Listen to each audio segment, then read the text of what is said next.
I don't believe it. As soon as I went live, your phone's died.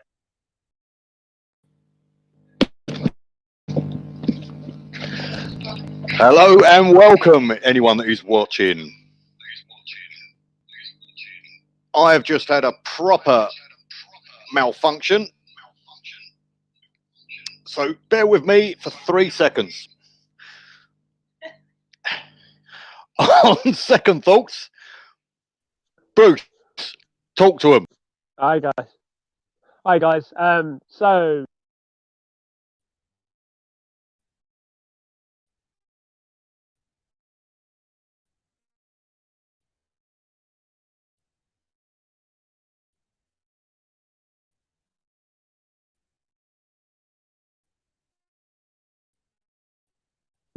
Novi was gonna film it on his phone, but his phone just died. So he's gonna jump on his laptop. So I'm out in the garden in lovely Essex, talking to you guys. How many people we got watching? If you just comment and say hello if you're around. Hang on, live comments. So we got Motorcyclist Wild Camper is in the chat at the moment. So we'll give it about 30 seconds and then people start commenting. So that's all right.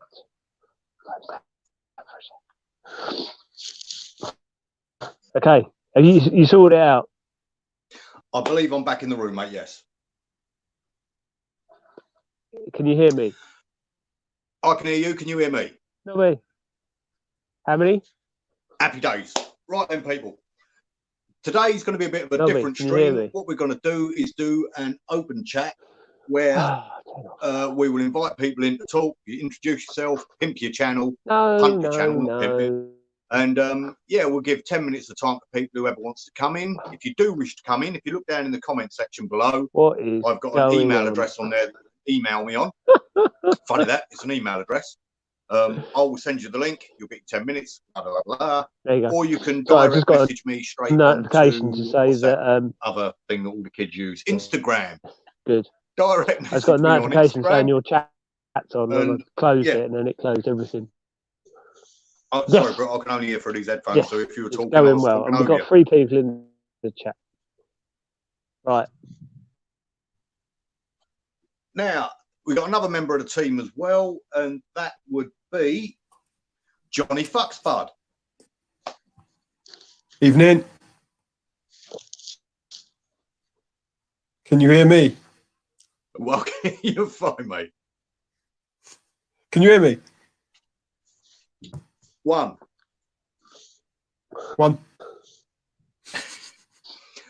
Johnny's going to be keeping an eye on the comments, and anything that comes up, he will obviously let us know what's going on.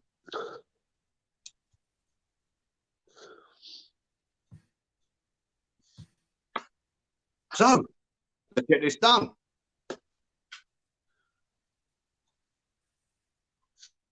That's a great little technical start to your live feed.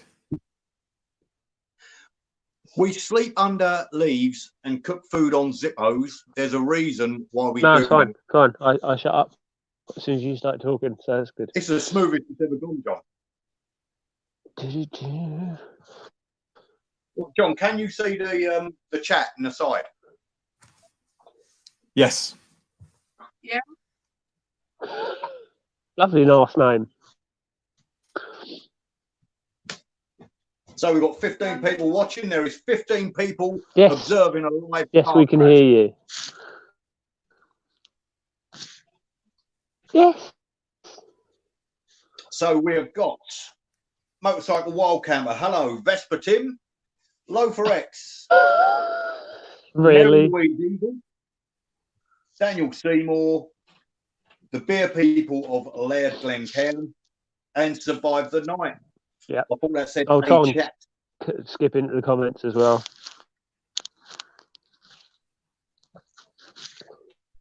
Vespa Tim can't hear you, Bruce. Right. Have we got a guest waiting in the green room? Not as yet, but I'll tell you what I am going to do, Bruce, because you are coming through. That's what's been throwing me. I'm going to boot you. You've already got the link if you want to jump back in.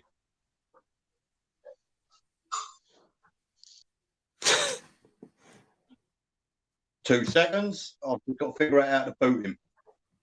You're leaving him out? Right, there you go. Bruce has gone, as usual. When he gets back, make sure you tell him he is one fugly ginger sea monster. That'll be handy. So fingers crossed he'll pop back in now, and then we can get going. The first group I am going to bring in, I will pump it straight over to Ant from Survive the Night. Oh.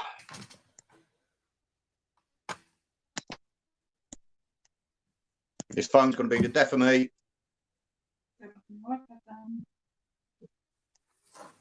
What's going on? Absolutely nothing. I don't know what you're worried about.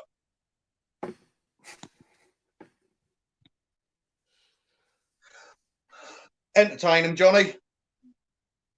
What am I going to say? Right. So we got a Daniel Seymour. He's camping out in the garden with his boy. So done similar the other night with a dog. Obviously trying to get out there in lockdown. There he is. Lockdown going on, so we're just trying to get out in the garden, making the most of it. Who else we got? Don't worry, I've got a beer. Or cider. You like it in cider. Right, so here we go. I'll just chuck that over to Ant Survive the Night. All you got to do, Ant, is click on the link. It will bring us into the studio. We have that ginger sea monster back in the room as well. Okay, can you hear me now? I can hear you. Can you hear me? Yes. Good. So just waiting now for Ant Survive the Night to click the link, which I've sent him via Instagram. Because, you know, fantastic. I'm down with the codeine. Ah. Got you two twins.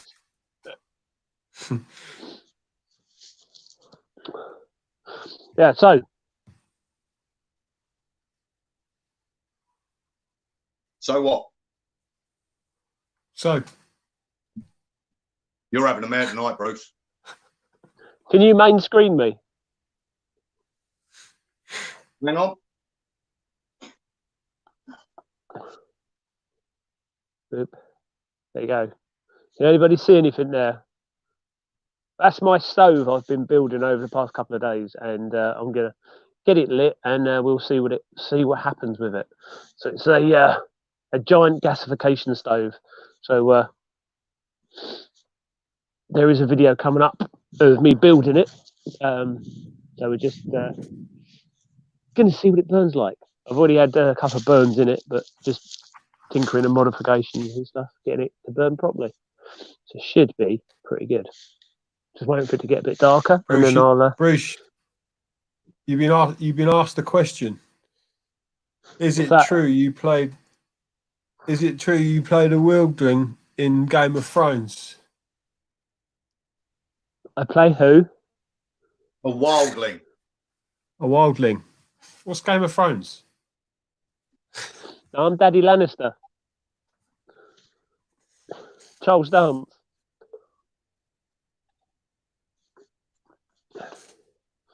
And have you checked your leading direct message on Instagram yet?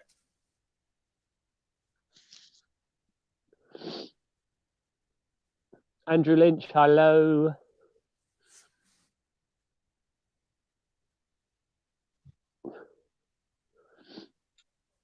No, you're pitch black. Oh, sorry. Keep forgetting I've got a delay. Yeah, when you talk your torch up, they'll obviously see. Okay. So how many people have actually got out camping over the last couple of days, weeks, months? It's going on for so bloody long. I've had a couple of hammock camps in my garden, and that's it. Nothing amazing. Yeah, I've done 2. But I like I was saying to you, Nobby, it's not the same, is it? No, definitely not. No. How many people got to see the Starlink going over? Because that was bloody amazing. I didn't. I couldn't see it. I must be in the wrong place or looking in the wrong place. But I checked it because it was coming west to east, and yeah, I stood exactly looking west and nothing. But whether it came out, did it come directly overhead? Yeah. Well, it obviously depends when you were stood. Exactly. Yeah. Exactly. Depends where you are, but it wasn't very specific. And whenever you like Google about the Starlink, it was all like the Sun newspaper reporting saying, "Oh, you'll see the Starlink tonight," and there's a website, and there's no link to the website, and they're poxy news articles. You're reading about 20 news articles just to find a link. Hello. Hi. How's it going, guys? Yeah, and you're looking camp in your hammock. I look really fat, don't I? The chin's gone down. I need to do that. That's a bit better. That's better, yeah. Yeah, it's gone cold actually now. I really need to go in, but how are you all doing? All right? All yeah, right, doing good. What do you want to introduce yourself, Anne? Your name isn't Annie, is it? It is Anne. Oh, is that what I put? Seriously, I have as well, Annie. Oh my god. How do you change it? Fat Oh, you can't. Don't worry about it. Any tonight, I'm Annie. Anyway, okay. Cheers. Yeah, anyone's. Yeah. Small hands, big tits, gents. Cheers. Cheers. Well, what good weather we're having. Channel, man. Who, me? Yeah, I'm survived the night. Been doing it for about a couple of years now. Still learning. Will always be learning. Forever. Yeah, just loving it. It's absolutely awesome. Great community. The best community that I've ever been a part of. Bit about myself. I were a massive gamer. I still am a massive gamer, really. So I've been in that community for bloody years, and it's nowhere near as good as this community. Not at all. Friendship, camaraderie, whatever you call it, it's just awesome. Everybody you meet will bend over backwards and help you out. Absolutely fantastic. Yeah. And I think you find with this community as well, like you've got people who've got loads of kit, and they can spare some of their older kit or some of the stuff they've made or whatever. It's absolute nuts. You guys know Barry, don't you? Essex Plodder. Yeah. You know, he knew I needed a tarp. Never had a tarp, never owned a tarp. And he says, listen, have this one. I don't use it. I'll send it up to you and Charlie. You know, he's only followed me on Instagram and we've had a couple of conversations and he's like, bang, have that. Nuts, absolutely nuts. Barry's a nice brilliant. Guy. Yeah, totally. Yeah. And do us a favour, mate, quickly, sorry to interrupt everyone. Can you just lift your microphone off your jacket? It's rustling up and down. Is it catching? Hang on. One sec. I can actually take the earpods out. One sec. Let me take these out. It's probably better. Quick, talk about that. He's knob. Is that better? Yeah, it's better. Can you? Yeah. Is that it? Yeah, I can hear you. Is that all right? Awesome. Yeah. Yeah. So, yeah, it's just fantastic. You know, and Barry's not the only one. You know, there's loads who are willing to just like, if you need something or if you need advice on something, they'll help you out. You know, it's great. I mean, I was asking you, weren't I, Bruce, this week about something. Hey, you messaged me the other day about wild garlic, didn't you? Yeah, you know, Jack by the Edge it were. I want to make something. I want to do a video on what's it called? Some pesto. I'm going to make some pesto and some fish. This is another cookout video in back garden. But but I weren't too sure about this wild edible, and Bruce helped us out. So awesome, great. Yeah. I've got first-hand experience of Bruce helping us out with wild edibles, and it ain't a good thing. Yeah, wild edibles in bloody December, you knob. Hey, that's off to you though. You give it a bloody good try, and that shit with the catapult and getting that rabbit out of the sky, unheard of. The flying rabbit, yeah. Oh man, that was funny. Yeah, good videos. Yeah, no, it was Ben that in was London Outdoors. Hi, Londoner Outdoors. How's it going?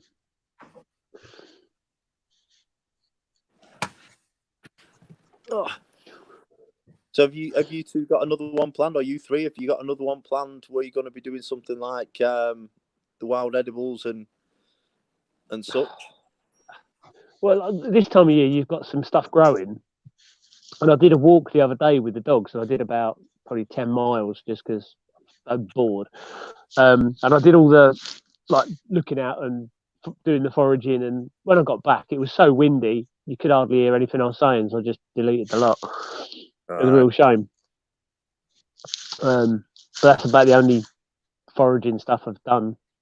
The only real thing coming up at the moment is going to be elderflower coming out soon.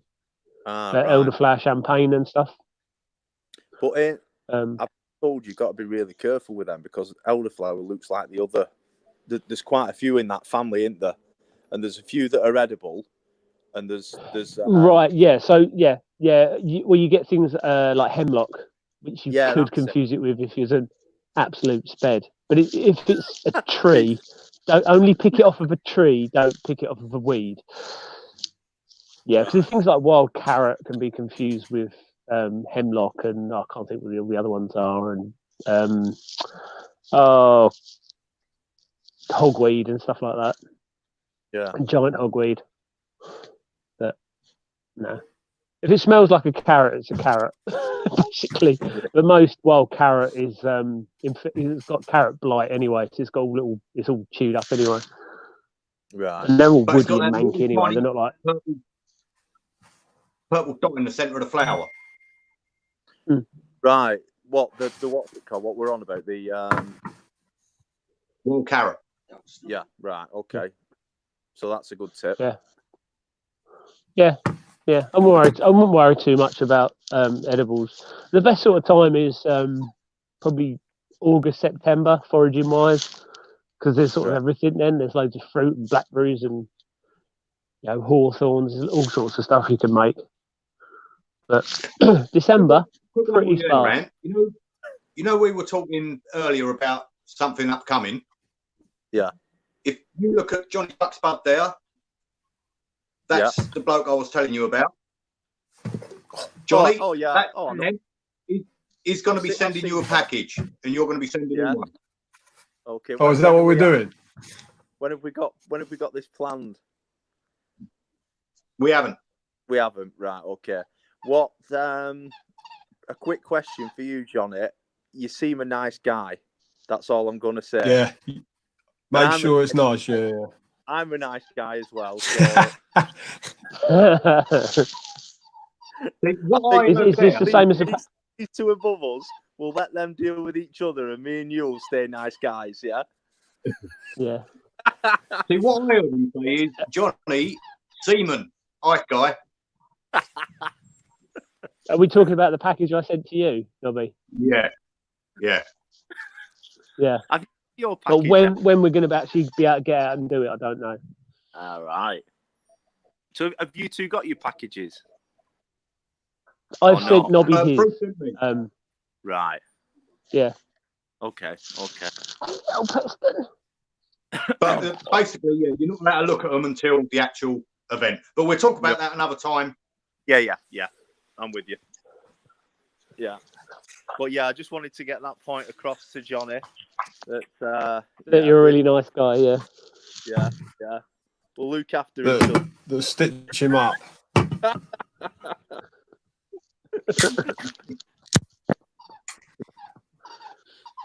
So 23 people watching. Nice dog. It's Mr. Preston. Must be talking to you. He's a legend.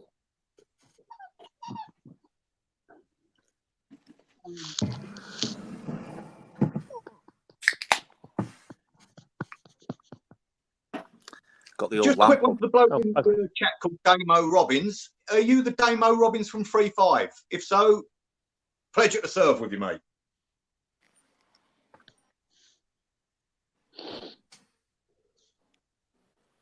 You can't hear on camera, but my good lady's giving it that in the ear. Saying what? I haven't listened to her for the last 20 years. I ain't going to start now.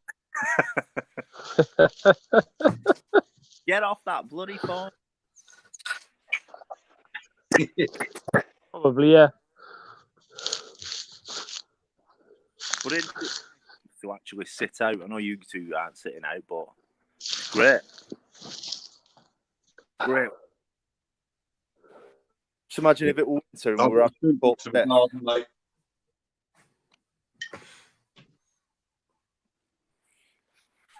So what we got? Any messages come through, John? Funny enough. That'll be you, John. Can you hear me, Johnny? Johnny. I can't hear nothing. He's gone to sleep. You heard that. Any messages come through, mate? Not at the moment.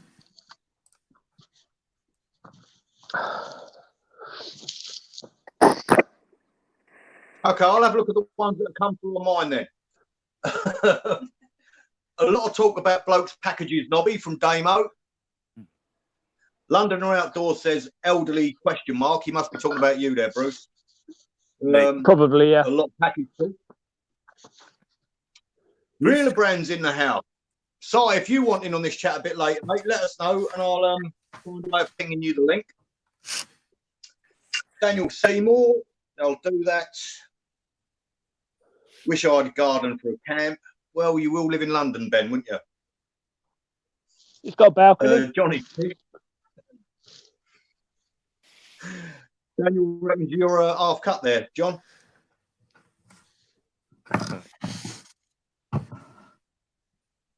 So again, mate. You could be right. Comment. Someone reckons you're pissed.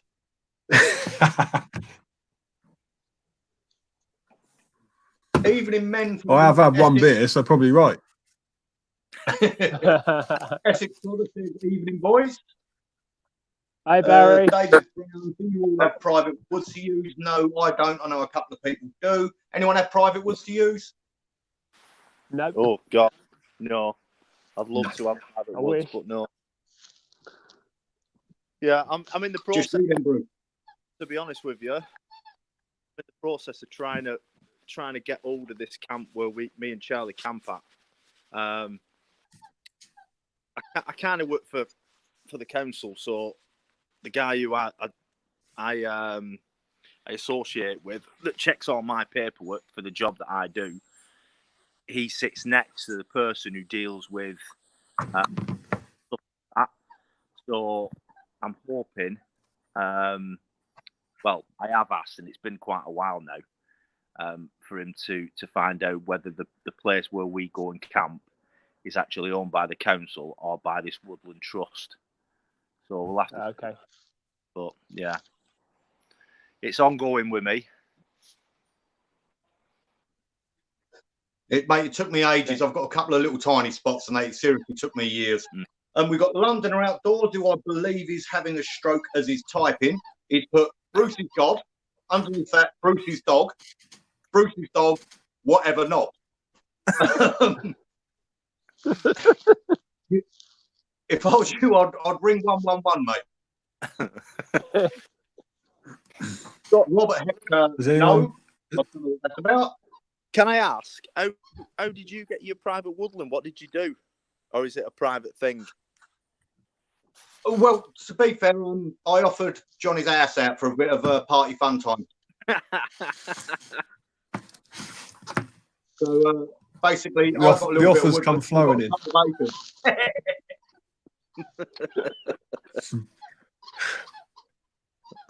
Just asking, mate. Continually asking. Yeah. Yeah, a good way of nominated for the 3 ingredients challenge. I'll be honest with you, and forgive me if I'm talking a lot here, but as far as tag videos go, there is a massive possibility that I will not do them if you tag me. I fucking hate them with a passion. I'll always try and do them because I'm a nice kind of guy. I'm not being rude. I am being rude. I fucking hate it. Anyone else been tagged in the 3 ingredient challenge? No, I've not even heard of the 3 ingredient challenge. Yeah, I've heard of it. I think Rick Halls has done it, hasn't he? Yeah, he did it. You got to come up with something edible, I suppose. Because it's just for you eating it at the end. You just take 3 different things to the woods, basically, yeah. Well, no, it's just making some sort of food up, isn't it? Of right, you know. Is that? Am I right? So bacon, then bacon. It'd be cooking a meal with 3 ingredients, wouldn't it? So you could have like seagull, goose ear, and a bit of lay-by carrot. For example. Oh wow! Yeah. Well, you guys do all right. Seagull's nice. This is a question. This is probably a good question for you lot. Adam's asked. He's new to camping. Any good 2-man tents under $200? Loads of them. Under $200. Yeah, there's loads, but something. You've got like the Lanshan 2, which is a nice lightweight one, but which you can get from AliExpress if you want to wait a while. I don't know if you get wild country tents out there. They're quite good. You can get one of those for around £100. But obviously postage and stuff. There's so many tent makers out there. In America, you know, the world is your oyster, really. I'm going to say the Lavu. Cheapest chips. Well, it was. It's gone up. Yeah, Lavu. If you can get one in the States, yeah. Yeah. Well, if you're going to go down that road, you ain't worried. You've got the French F1, which will fit 2 people in. Personally, I would sack the tent and I'd go for like a trail start-up. Yeah. I think if I had my time again, the first thing that I would do would be to actually camp under a tarp under the stars, because I've done a hammock camp, but I've only done it with the people there. I've not done it myself, and I think I've messaged you, haven't I, in past, Nobby, about how did you find your first camp out under the stars? It's a funny old feeling when you're in a wood, you're in pitch black wood on your own, and you're looking out into the pitch black, and there's nothing there but you. You know, it's a different. What's a good one to do? And hit that door up, you feel as though you've got walls around you. You're safe, but when you're out in the open, it's a totally different experience. And I think I should have done that first rather than what I've done, because it's kind of I wouldn't say it's worrying, because I'm going to do it this year. But it is a bit of a panic for me. You know, it'll be like my first wild camp all over again, on my solo wild camp. Yeah, well, do yourself a favor, mate, and get a ridge line on your hammock. That's all I'm going to say to you. If you get that ridge line right, you will get a proper, decent, comfy life. It makes the difference. Yeah.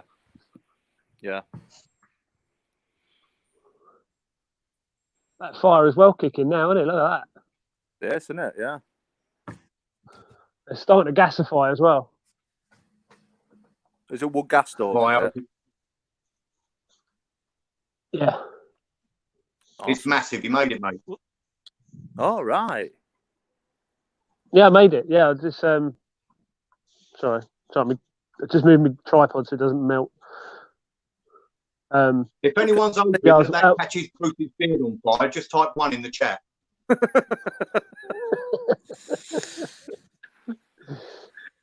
That's like an oil rig. Top of an oil rig. Yeah. It's only got a few bits of pallet wood in there. Not pallet wood, a bit of fence panel. Oh. That's a beast. It's the best looking screen on this screen. Yeah, definitely. That's why I turned mine off. I'll change See, it. look there. The dog's already nicked my chair. Git. Oh, look, we've got gasifying going on. I wish I could zoom in on this thing. I won't get too close to it. No. That's why I said zoom in, not get my phone too close. That is a beast. Yeah, look at that. Yeah. It's a beast, isn't it? Yeah. Yeah. So down the bottom, you can see that.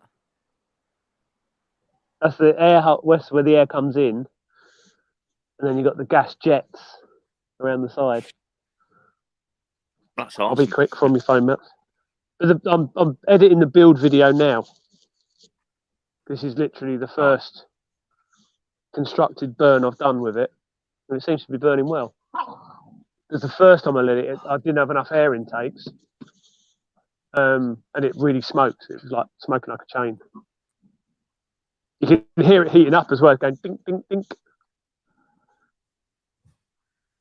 That's really cool. Tell you what, I'm just going to have a quick fiddle about because I'm going to try and get the next couple in. Okay. Are you going to hang about for a bit, Anne? We can bring you back in a bit. I've got 14% on my phone, so I'll go and charge it, but I'll jump on the computer though, if that's all right. Well, what I'll do, mate, I've got another couple we're jumping on for 10 minutes. No worries, dude. No worries. So you can, if you charge that for a bit, then after other people have done, you can jump back on. Yeah, no worries, pal. Not a problem. Because space speaking, so I need to figure out how to work this out, and I'm a proper biff. Right, guys. I shall see you in a while. Thank you so much. No worries. And always go subscribe to him. Cheers, mate. Check your channel out. See you later. And survive the night. There is no link in the description. If anyone else is coming up, write your channel on a bit of paper. Hey, that's a good idea. Yeah. Right, guys. Take it easy. I'll see you later. Bye. Have a good day. Bye, too. Annie. Bye.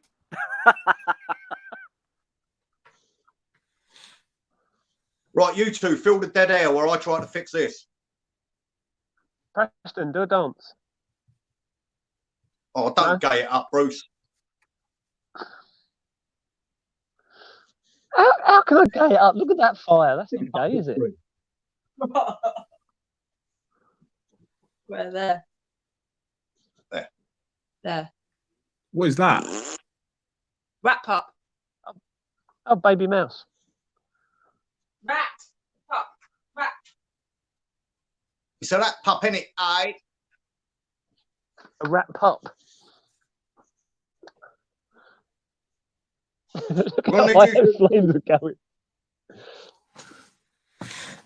Bruce has just set fire to next door's fence. No. No, the flames go straight up.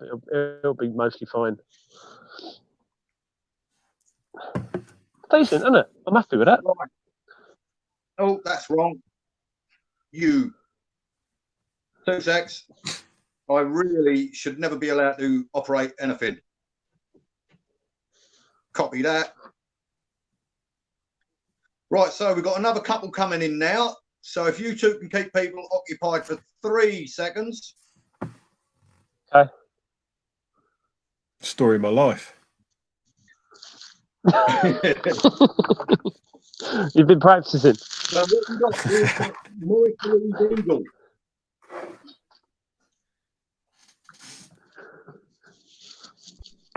No miss. Back. Good girl.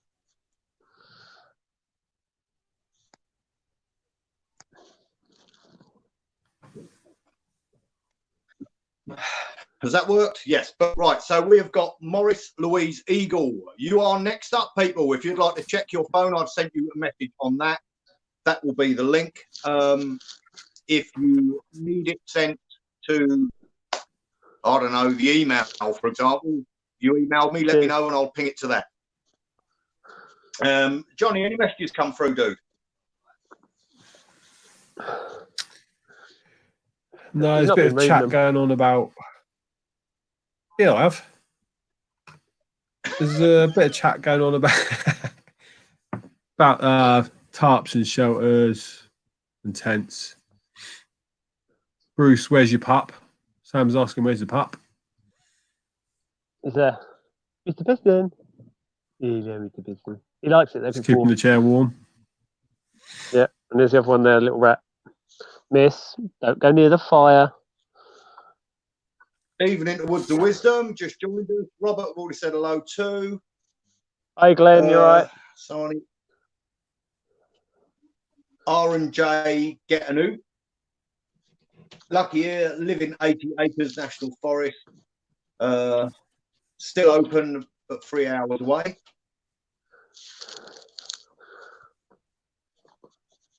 I'm in UK, I've heard of Valley Express, we're going way back.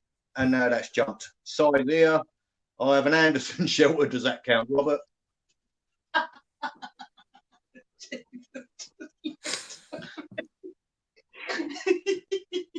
I was going on this. Where are we? Yes, it's still a good idea. Where's Bruce's pup? Wrap up. David Brown. Yeah, is a question. Is a question that's come up. Yeah. No question. Say it again, John. That was it. What one item of kit can't you go without? Toilet paper. Naked. Oh, I've got to say,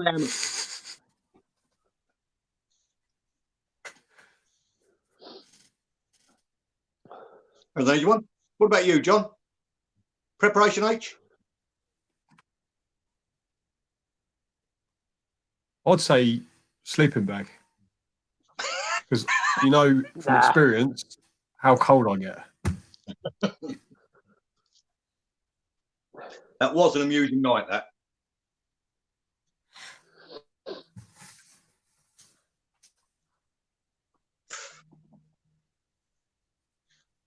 That is burning like a good one, Bruce, isn't it? Yeah, ain't bad. Hey, it looks like that we have. They all go out camping and stuff. So it's just basically talking about camping. What he's doing? Yeah, that's right. Yes. And we can join in on it. Yes. You are joined in on it. You're Come live. and join. You are joined in. Yeah. You're in. You're already here. I don't know, what am I supposed to do? What am I going to do? You're live. Yeah. Hiya, you're all right? Live. You lot? How you doing? Cool. How you doing? Yeah, we're good. We're good. Hang on, we're You're just live joining in, trying to squash up. Squish in. I'll sit on the dog's bed then. Yeah. You got no picture. Oh, hang on. I've got too much technical stuff going on here. Oh. Hang on. Is that better? That's better, isn't it? Hello. That's it. That's Oh, better. yeah, you're right. I obviously can't hear what you say. Introduce your channel and stuff. We've got to put...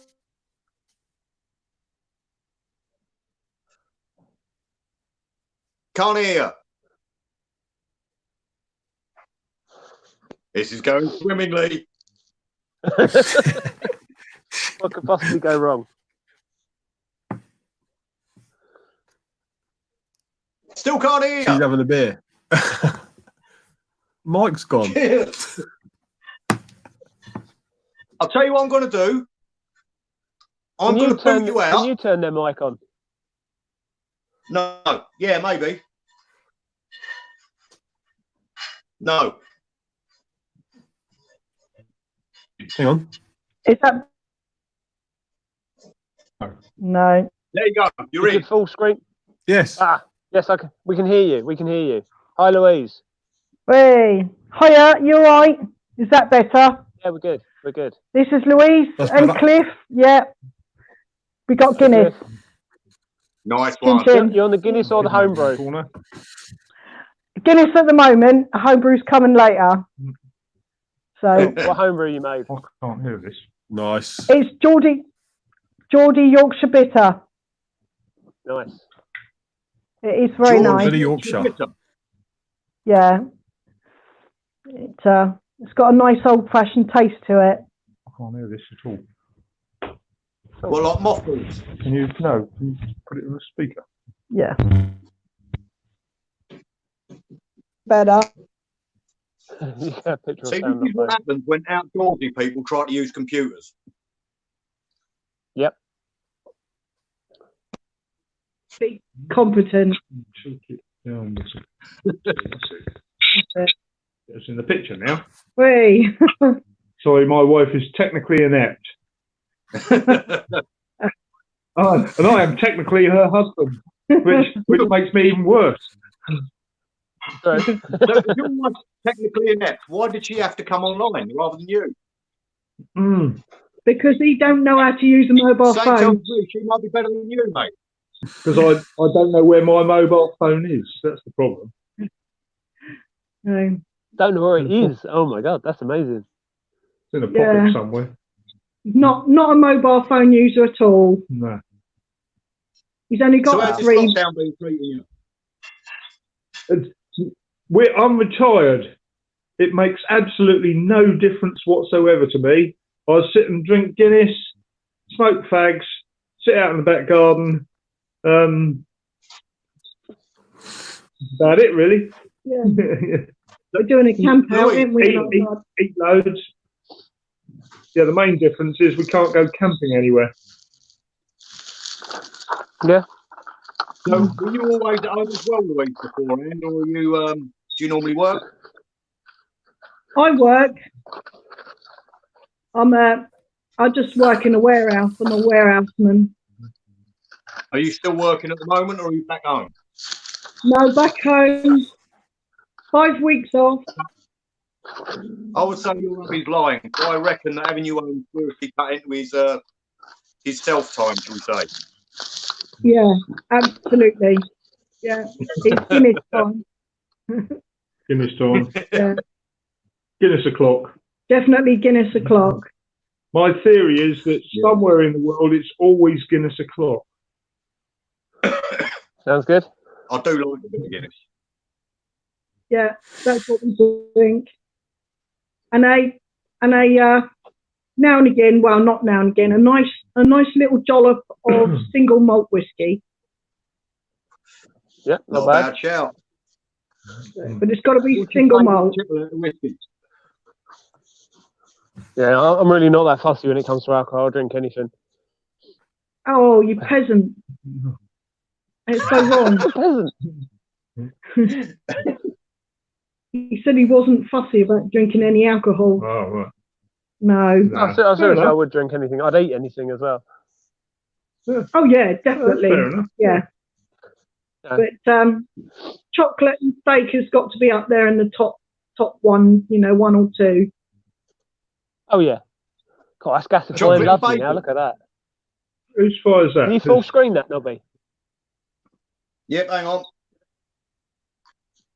That's burning lovely at the moment.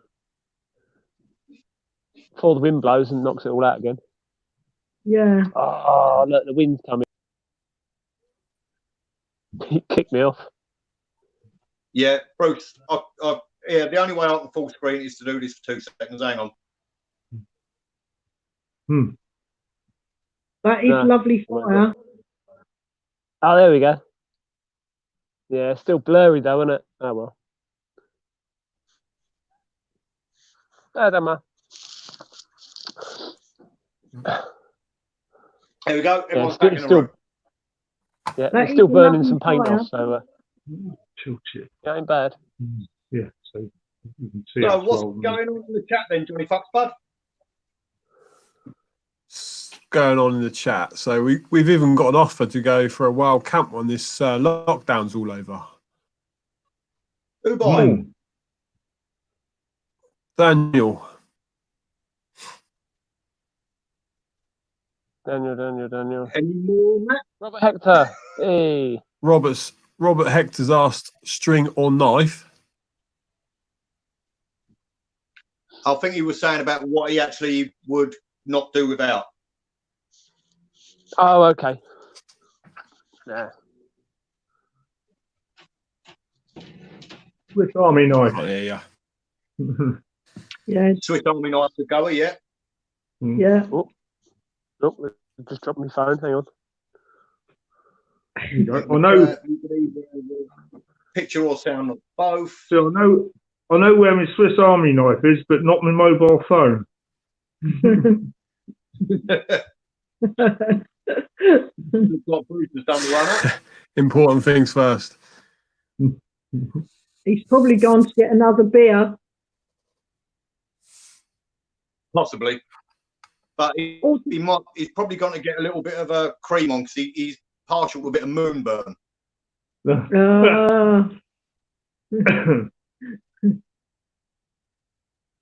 Mr. Louise has it made, sits around drinking, smoking, and getting the missus out of work. That's from Reeler Brand. Hey, good lad, love it.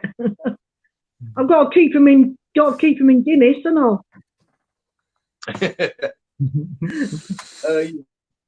Survive the Night says M&M's for him, peanut M&M's, Beast, Bruce. Well, signals are working. Very nice bit of work on the stove, Bruce. Unfortunately, though, Bruce legged it. I think he might have joined us again. 2 seconds. There he is. Looks like it. Yeah, I nearly dropped my phone in the fire. That's why. Oh my day. That is a good ring of fire there. Oh, let's calm down a bit. Yeah, don't take much to stir it up again. I only put in little bits of fence in it. Your neighbour ain't going to be having.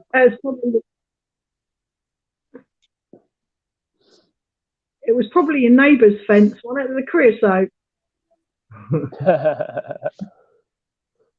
I don't know. It's been all smashed up for kindling in my garage for years.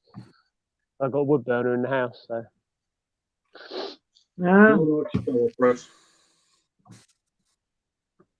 Okay, don't take much to get going.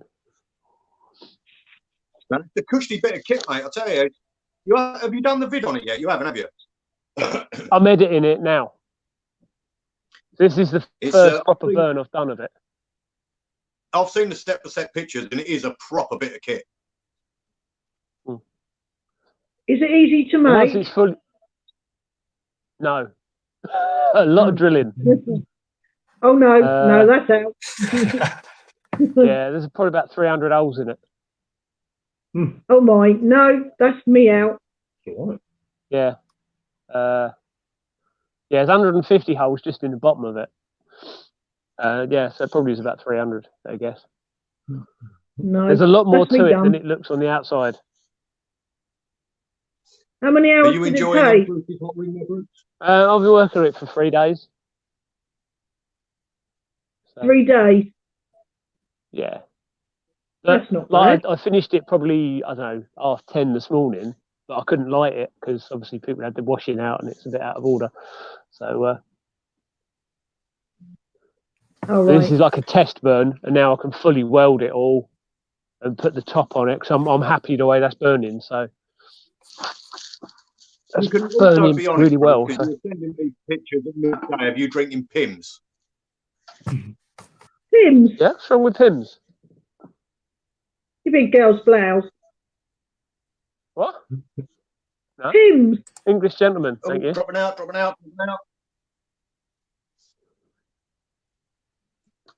Nothing wrong with Pimm's on a nice sunny day. It's not actually a sunny day though, is it? It has been though. True. Yeah. I'm not drinking it now. Oh. I'm on the Strongbow dark fruit tonight. Oh, really? Sorry? Oh, Yeah, really. That's right. What flavour? Like dark fruit? Yeah, the dark fruit one. I don't know. Dark fruit flavour. Oh, The no. flavour What of are you dark drinking, fruit. John? Johnny's on the Bournemouth, isn't Is he? anyone there to Black Johnny? No. Oh, you talk? Oh, sorry. Oh, yeah, you're talking to me, Johnny. He's going to sleep, isn't he? Bless him. Dark I'm on fruit. the amber nectar. Let's see. Shut. Stupid dog. You're on the lager then?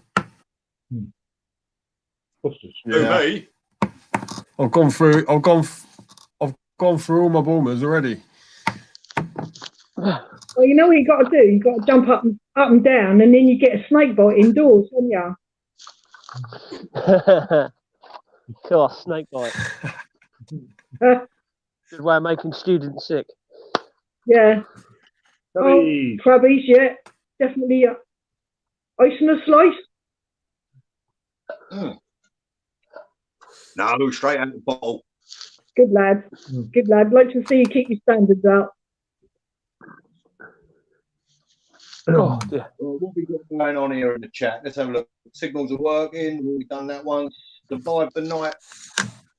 Some sort of emoji. Sorry, Ant, I don't do emojis. I'm guessing he's talking about Bruce's hot ring when he's saying no. It's Dark Bruce. Leatherman, I'm on the port again. Woods of Wisdom, nice one, bud. I love port. You got to admit, Johnny, when I added all that port to that stew, that was the shit nut, wasn't it?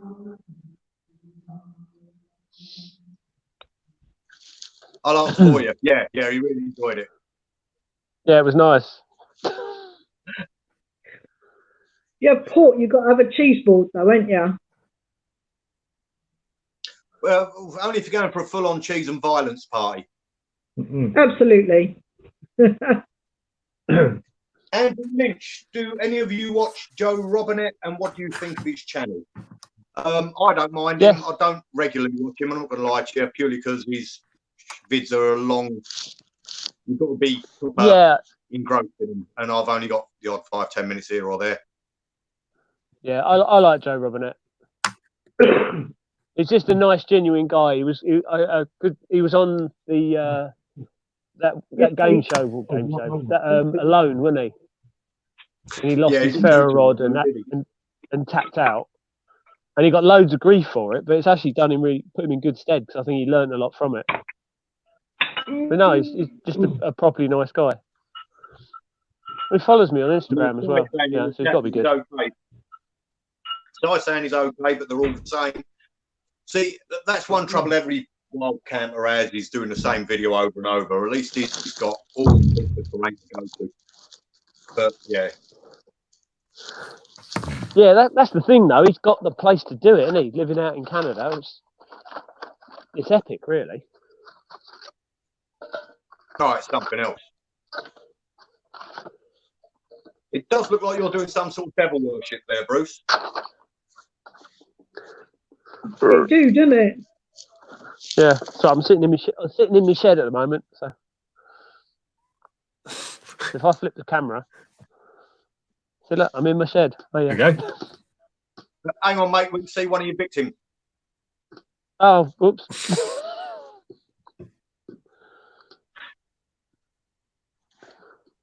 Actually, my victims are in the freezer here. Wrong way. Yeah, look. There's a deer in there. Ooh, venison sausages. Oh no, don't make sausages out of it. Make jerky. No, nice big fat venison steak. Yeah, some venison steaks, bit of stew, make some jerky. Ooh. Oh, amazing stuff. Venison Fender burger. foraged as well.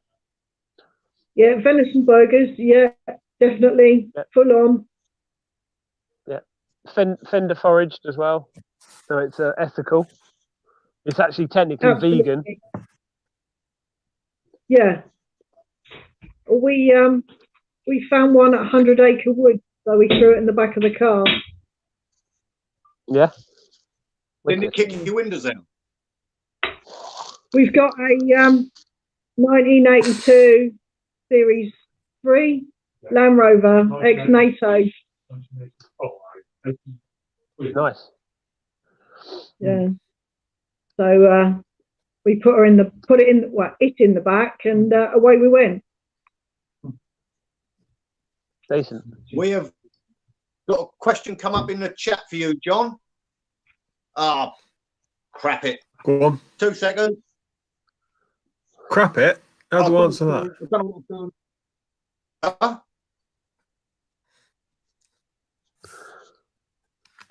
What's Johnny's channel, please?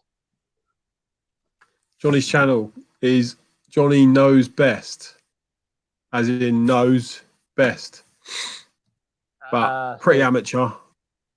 Pretty amateur, so I only go out with Lee now and again. Yeah. It's a bit of a hobby, so he has to put my hammock up and everything, really. Yeah. Isn't that right, Lee? Well, no, you put it up and I'll just put it up right. Yeah, I put it up, then I fall down, and you put it up right. Yeah. You've come on great guns, mate. Yeah. No, it's been good. Not bad considering. Like we were saying earlier, though, most of my kit that I have is pretty much hand-me-downs that you've given me or lent me, and then I've just sort of started to get my own bits and bobs up together now. So.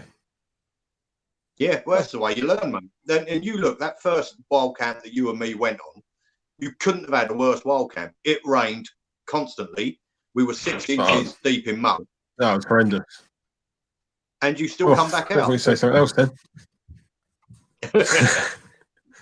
You know, as soon as that Rehypnol kicked in, you know, it was a bit awkward carrying you up the hammock and bending you over.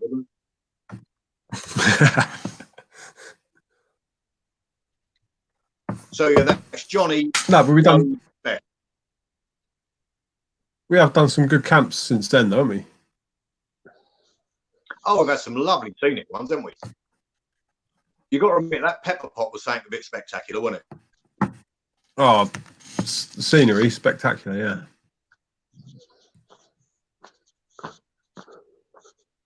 There you go, mate. You got another sub and survived the night.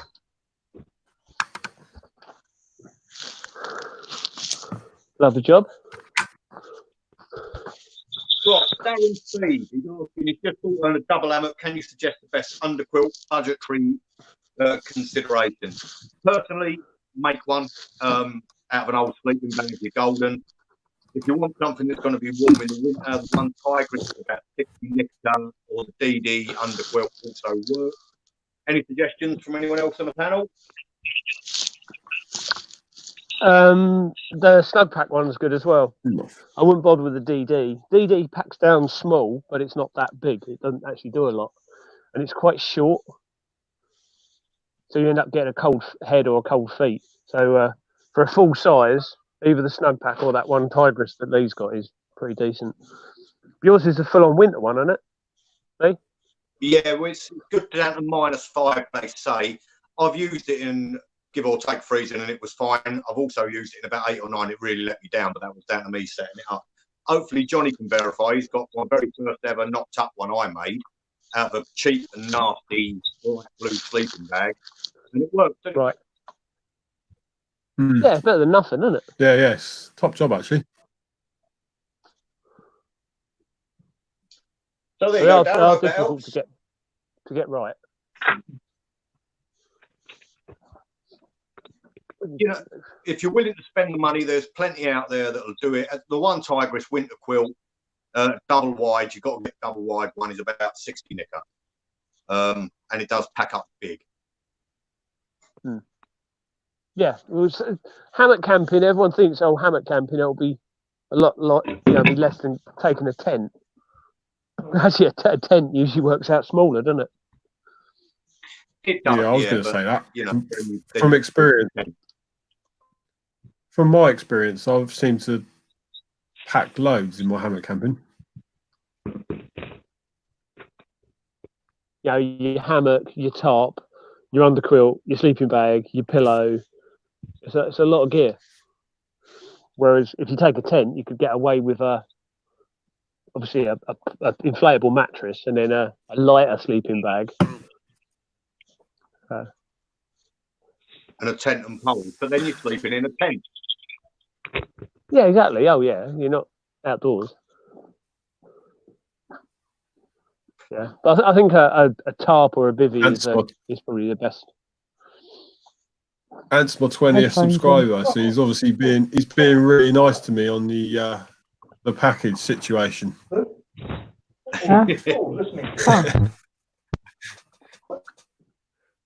Yeah.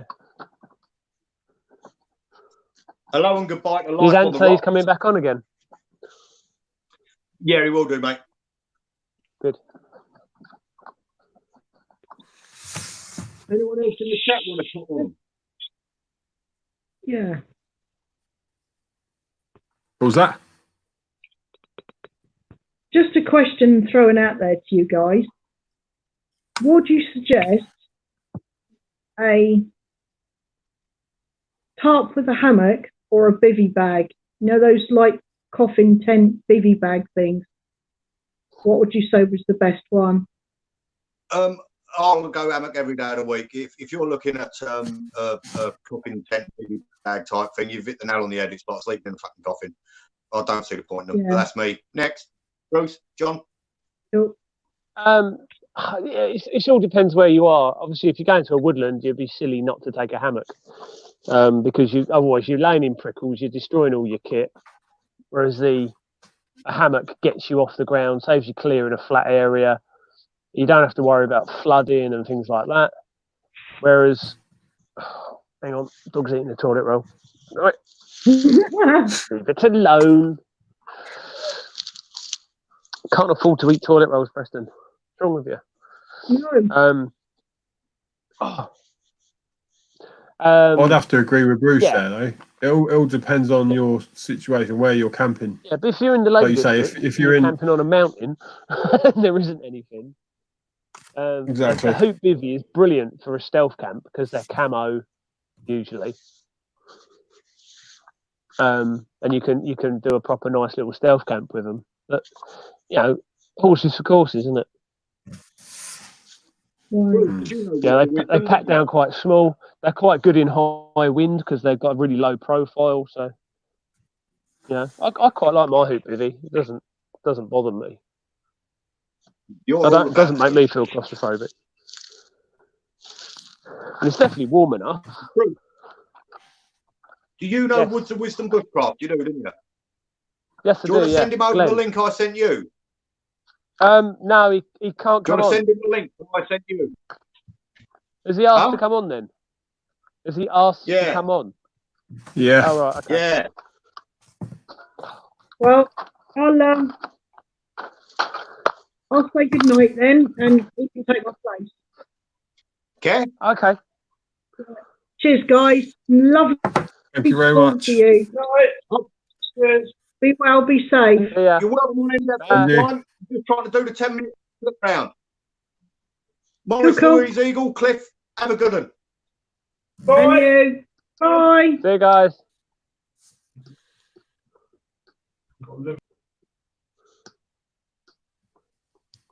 What we got here, right. I can just see Bruce's fiery hole every time I look at the screen. Oh, nice. Any other questions? Yeah, Si, it'd be great to get Real Brand on here. Obviously, if it's dark where he is, because, yeah, you wouldn't want him in a well-lit area. But, he's a proper technophobe, mate. He can't even use a smartphone. There you go. I just WhatsApped it to Glenn. That should work. Game on. But he has been on the port, so he's probably going to be a gibbering wreck. Hi. No worries. There we go. I'm trying not to lose my thing. Come on, Johnny, give us a little story. What, in regards what? I don't know.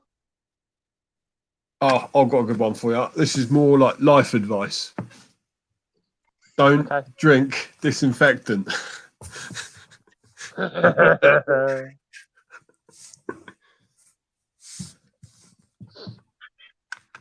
Right, who's that come up?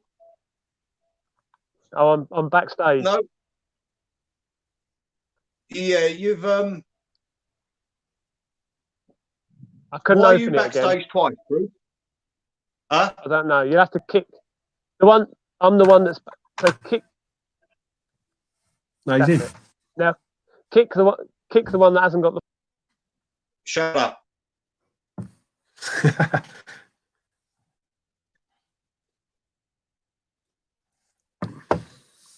Inject it. Are you back in the room? There. And we have Glenn joined us. Right, guys. How you doing, dude? Glenn's in the house. Yeah, good. We're out here. We're having a wild camp in the garden tonight. Yeah. Wicked, mate. Do you want to introduce yourself? Let people know about your channel and stuff. Yeah. Well, hi guys. Well, I'm Woods of Wisdom Bushcraft. I do teaching a bit of bushcraft. Love getting out, doing a bit of wild hiking. Love my mammal tracking, and just love getting outside in the nature, really. Wicked. And how do you know Bruce? Oh, bad luck, obviously. Yeah. Obviously, yeah. Met Bruce years ago now, down at some camps doing the old bushcraft, and obviously come along, do some hikes with Bruce every now and again, and Bruce comes and helps me do a bit of teaching as well.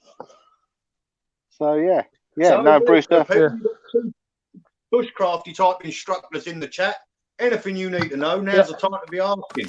So I like a bit of memory tracking. Memory? I gave up the memory tracking, mate. I'm married now. Yeah. Ooh, that's a bit smoky. Yeah, no, we do a bit of the old mammal tracking, and that won't get a chance to. Been a bit of a shame, really. Can't get out as much as I like to at the moment. Yeah, it sucks, doesn't it? It's truly We're does. all in it together, people. I've had a few people kicking off in my comment section between each other. Some saying they should get out, some saying they shouldn't. I must admit, I fall on the side of just bleeding stay in until you get the okay. Why fucking risk it? But I'm not going to start slating people if they do want to go to the woods. You know, if you're being responsible. Camping in the garden. Personally, I'm saying it. Well, you know, I've got me permission and I've got me teaching woods, mate. But literally, you know, I don't take the family out there. It's hold it all down until this is over with, until we can do, you know. And that's the way I look at it. I'm including your wife as an outdoors bastard as well. 5 outdoors bastards in the chat, and we're all staying at home. Yeah, no, it's the only way forward, mate. It's not about just yourself, is it? It's about everyone else you can pass it to, and let's get rid of it so we can all get back out and about and live our lives. Yeah. Exactly the same as what Johnny goes through with the AIDS. Yeah. No. So, but yeah, it's nice. I've got my youngest though. He's having his first. Mate, I'll show Brucey and all that. See the picture earlier. They see me. The hammock set up. I managed to get the hammock set up, and yeah, it's great. We've got it all set up in bits and pieces. Hopefully, I'll make some videos. I've got one to do for Bruce about the old single fire and all that. So I've made it look like a bit like woodlandsy with me can and stuff like that. So, are you going to try and do the friction fire from just one log? Are you? Get the old hammocks up. Yeah. Well, I'll go do it from 2 logs, I believe, in it. Yeah, 2 sticks fire, yeah. I could possibly do it from 1. Yeah. No, you can't do it. You can't really do it from 1 because you've got nothing to batten with, have you? Well, that is what I thought. So yeah, that's no. I had a little stick to batten with. No. I was hoping to do it last week, but fires. Yeah, well,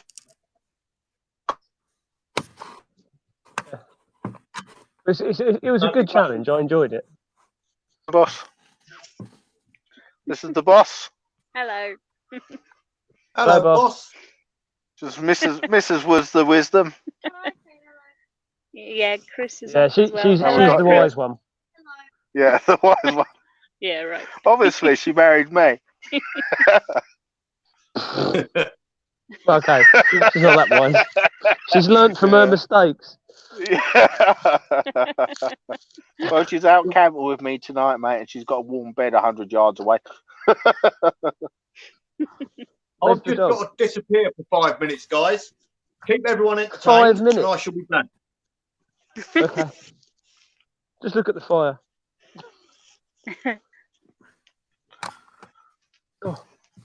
What are you camping in tonight?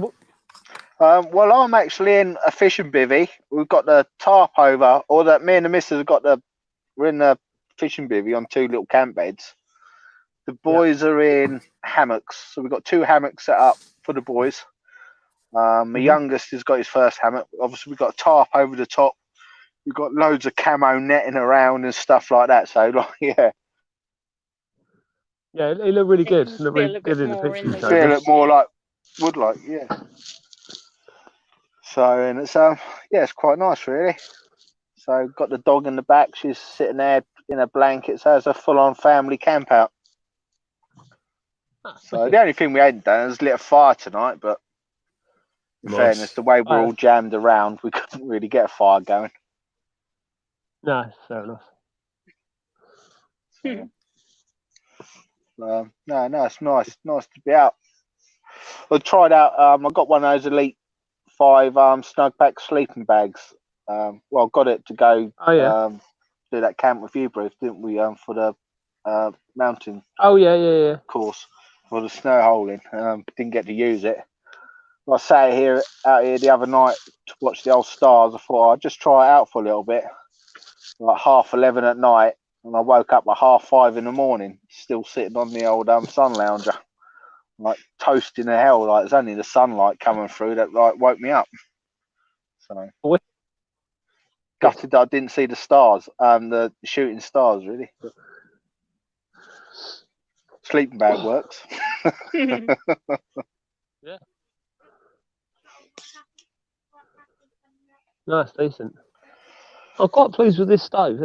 Your stove looks absolutely awesome, mate. I'm looking forward to seeing it on a proper camp. Yeah, it's heavy though. It's 2 gas bowls, so it's got to be. Well, it's probably about 15 kilos, something like that. It's a lump. Is it chucking good heat What did you use then? A 7 and a 13 then, was it? Or is it a 13 or 15? I don't know. I couldn't see any measurements on the other one. They've been dumped, and someone had chucked them in a campfire. But one of them I could see 7 kilos. Yeah. So is it a 13? The other one? 13 generally, yeah.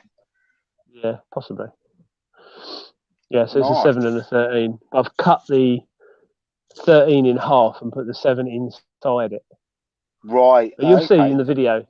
Yeah. But I've got to finish welding it now because I'm happy with it now. It's getting the airflow right now. Because yesterday it didn't have enough holes in it, it smoked. So I cut the bottom off and it burnt really well without the bottom on it. But I wanted the bottom because so I've drilled more holes, put the bottom on it, and now I'm going to put the handle ring. That's right. The handle ring back on it like that. So I've got a pot stand. So and then the lid. Nice. This piece I cut off. Can you see that? No, sort of. It's only a tiny little screen, really. Yeah. So that's the lid. Yeah. That's the bit I cut off the top of the bottle. So that will sit. Yeah, you can see it in the fire now. Yeah, that will sit on top. So basically, all it's going to look like is a gas bowl. Right. It's going to look exactly like a gas bowl. So. Oh, that's cool, though. Let's see. That's right. See, I've been trying to. I can't wrench the bloody valve out the top of mine. I've been trying for ages. I've got obviously a spare 13. And that's why when I said to you the other day, did you cut the sort of like the protector off to get to it? Well, sometimes they're glued in. they glue they glue it in with like a real heavy thread lock. But where it's been thrown in a fire, I think it's probably burnt the thread lock off of it. Yeah, I don't really want to add heat to it. You know, as much as I've left it open, I've put another valve on it, and you know, we've drained it as much as we can. But unless I can get that thing to crack, I'm not going to add heat to it. You know? No. Unless perhaps it'd make a potential good video for the missus to sell on after I went. I just used a pair of. I just used an adjustable spanner. A big old adjustable spanner, and just got that. Once you got that first crack on it, it's all right. Put a scaffold bar on it, and I've used the monkey wrench, and what I've done, I stuck a bit of wood and all that to sort of crank it, stop it rolling, and I've got the old monkey wrench on it, and I just could not get that to crack. I can't get round on it to where it's been screwed in. I just can't get enough hold on it to get round again. Yeah, well, we'll what I did, let Bruce put it in the fire. Yeah, I put it on my vise and then put a ratchet strap over the top of my vise. Yeah. So that held the bottle. Now I could lean on it. Right. So, yeah. Well, I've done it on the ground, so it won't move anywhere. And I've just got the thing to. I just can't get the turn on it really. That's why if I'm going to have to do it, I'm going to have to cut a part of it off to get to it. There's no two ways about that. Yeah. Other than that, I tried the other one, but it's just the way it's been bolted on. Obviously, the tool they use to screw them in is different from what it's probably some sort of like what they called some sort of wrench anyway. Special wrench socket or something. Yeah, well, that's what I think. And drop down socket that goes onto them. Because I can't find my coal chisel. I even tried a bit of wood, the old whack it and try and get a turn on it, and it just weren't having it. So perhaps like saying it's glued, and that's the problem. Could be. So, either way, What's going on with that, Tom? It's gone back to the projects to start again in another near or very long future away. Cupboard. Yeah, well, I saw these two. Sorry, I'm trying to get me mic to stand up because I've got crazy paving and it keeps falling over. I saw these two gas cans in a ditch when I was walking the dog, and I woke up at sorry, what? What you say, Lee? I said having trouble keeping it up. Oh. Getting on a bit. I woke up about 3 a.m. Don't blame Preston. And I was just you're laying there thinking about stuff. He's had them chopped, mate. He can't get it any longer. Poor Preston. It'd help if he got rid of the mirrors in his house.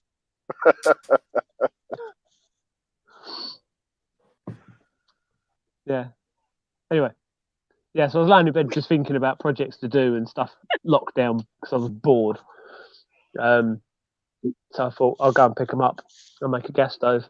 I thought about it as I walked past them, and I thought, sorry, I'll go. And I went over to my car and picked them up and then chopped them up.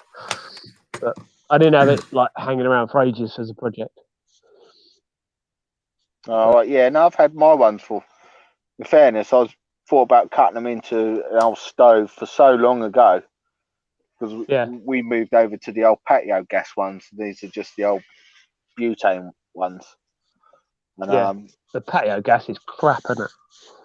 Well, yeah, but it is what it is, though, isn't it? It's butane and camping gas. Yeah, but it's so expensive as well. So, yeah, well, we go to that Go Outdoors, and they're the best you can get it, I think, which is more or less the same as, propane and butane that you can get from hardware stores. Find a different regulator and get propane. Propane's so much cheaper. Yeah, they burn out some of the burners though, don't they? That's the trouble. No. Absolutely great having two experienced bushcraft instructors on here talking about fucking patio heaters. What happened to the one-stick fire? Yeah, well, these were clever ones. Yeah. Yeah, you don't want to struggle, do you? Bloody hell. We know the struggle. Yeah. The struggle's the fun. You'd have a miserable night if you want, but you know. Yeah. Run. It's all about having a good night out. You never have to do it. Yeah. If you need to do. But yeah. Well, let's get back to the one stick fire. I like a patio gas one stick fire. They're pretty good, they are. Yeah, one stick is a match. Is a match. One match, yeah. Yeah. How many people we got in the chat? 18 at the minute. 18, 18. crikey. Oh, that's not terrible. We was up to 42 before we started talking about patio eaters.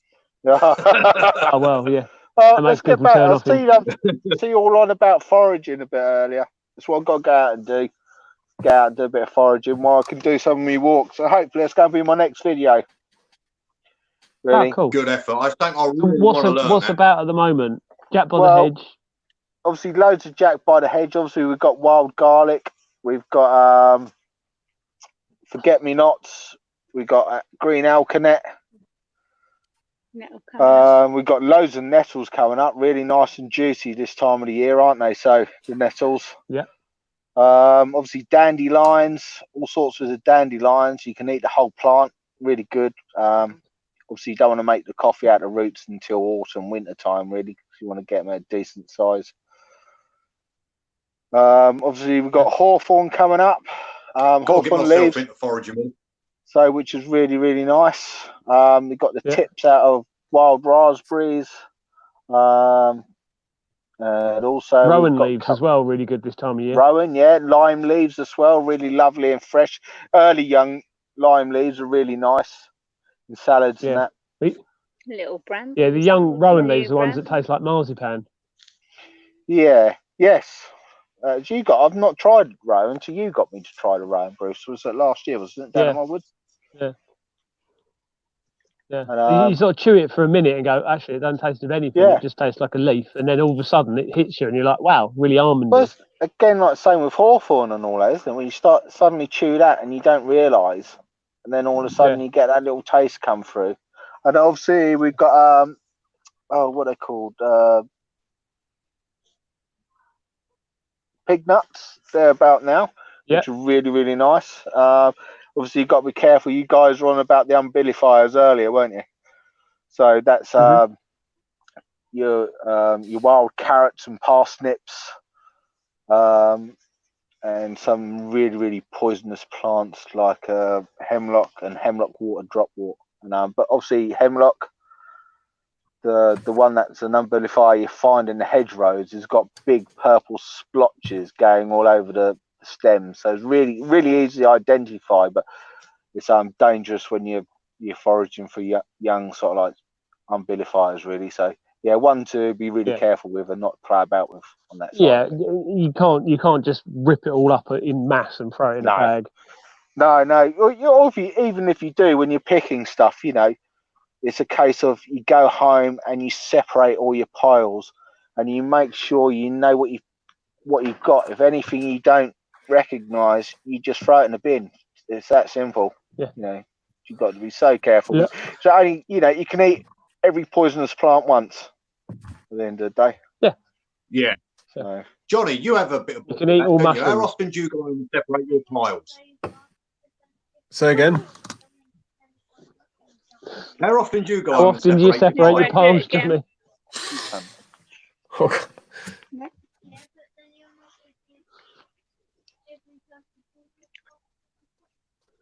Has it all gone quiet? The old poisonous mushrooms. He had too many. Yeah. No. So at this time of year, there's a fair amount you can actually munch them. Loads on. Yeah. Loads. Signal's awful, mine. Yeah. There's quite a vast amount of. You can eat most things, really. Some of them are not tasting good. It depends what you're getting out of it, though. If you're just after the starches and sugars, some things are not there for just flavour. We've got so used to being sugars and sweeteners. There's not a lot in December, in fairness. You've got barks, pigeon, roadkill. Bark, roadkill. Obviously, we've got some fungi in December. Oh, what's out and about now. Yeah, you know. I was thinking like some of the sea stuff, berries. like, sea parslane and sea beet and stuff like that. Yeah, if you're down by the coast. But again, you know, winter time. There's a reason why we're hunter-gatherers. At the end of the day, you know, and we That's why women make jam. We went and collected, you know, from spring all the way to late autumn, winter. You know, a lot of stuff and stored it away and learnt how to salt and preserve. You know. Yeah. I mean, there's a reason to that. Probably going to do a bit going out foraging and that, but you'll see by his face if I say, Johnny, you're going to eat a muddy whelk and a couple of limpets. Yeah, that ain't happening. You probably have the same look as I would. Like, get lost, mate. I'd eat your legs. Yeah, exactly. I'll tell you what. After 3 days, you'd probably give it a go. Yeah, those razor clams are amazing. No, razor clams are well nice. I grew up by the sea. I ate all the fresh fish that you could think of, and I don't like fish. It's that simple. I'm not a fish eater. Well, tin mackerel makes him gag. Oh God, yeah, break anyone gag tin mackerel. It's not so bad fresh, but tinned. Oh, that's just for wrong'uns. Can't beat tin mackerel when you're camping. Oh, that stinky old smelly tomato. Nobby, you got a few questions on here. Yes, mate. What are they then? So you've got, you know,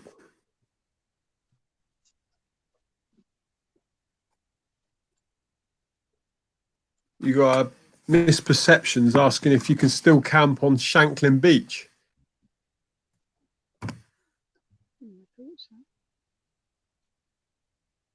No idea. You broke up through all that, mate. Shanklin. Can you still camp on Shanklin Beach? I didn't hear that, John. You can't camp on any beach. Exactly at the moment, that. Can you still? You've been asked, can you still camp on Shanklin Beach?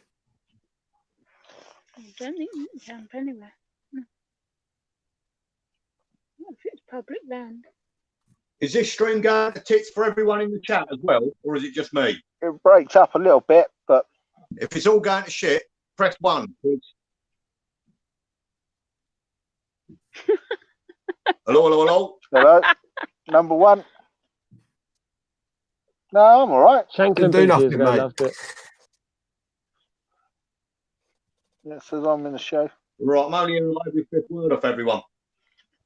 Yeah, misperception says. I think he's asking you to answer the question. What's that? Yeah. Hello? Misperception says, Nobby, I used to camp on wild camp on Shanklin Beach years ago and loved it. Can you still camp there by any chance? Can you give me and Tony a shout out because we love your videos? Oh, Good old Nobby. Right, well, I've just got to go and do some biz for a quick second. The boss will keep me here. Good. Oh. Where's Nobby gone? Oh, he's back. He's back. Oh, I don't know what's going on, boys. Okay. Oh, there you go. Oh, Johnny touching himself.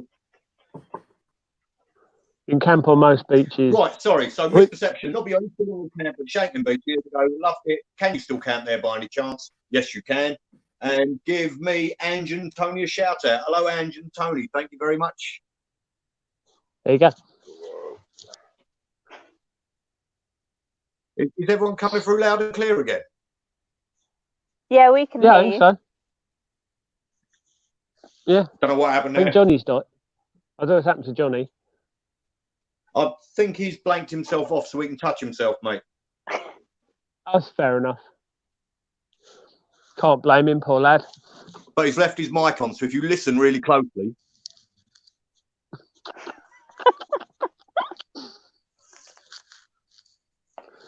No, go.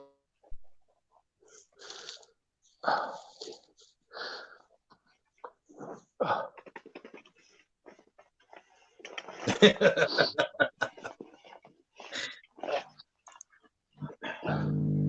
the face. You're calling into your sleeping bag. Don't know. I can't hear now. I can't hear what's going on now. Right. Hello. Hello, Glenn. Not a thing. I can hear you. Oh, you've become better, like Bruce. Oh, we're back in the room, people. Yeah. How comes you've come into the light all of a sudden, Bruce? I'll shut down my other camera. Was that fire's going out, so it got boring. You see the stinker there? No, he's gone. Oh yeah, you're one. Who's gone? Holly. Holly, can you hear Bruce? Say hello, Bruce.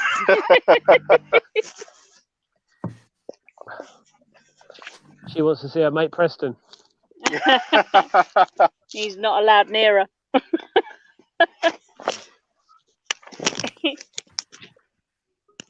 Yeah, it was good last time then. Last time we met Oh, up, it was really good. I think he's been a lot better He is lately. great last time, in fairness, mate. He's been much better behaved. Got no choice now. Forgotten what it's all about. So when, Yeah, exactly. Yeah. Lost all incentive. Yeah. so are the court orders going? And are you able to walk past schools with them now? Or? Yeah. They've all dropped the charges.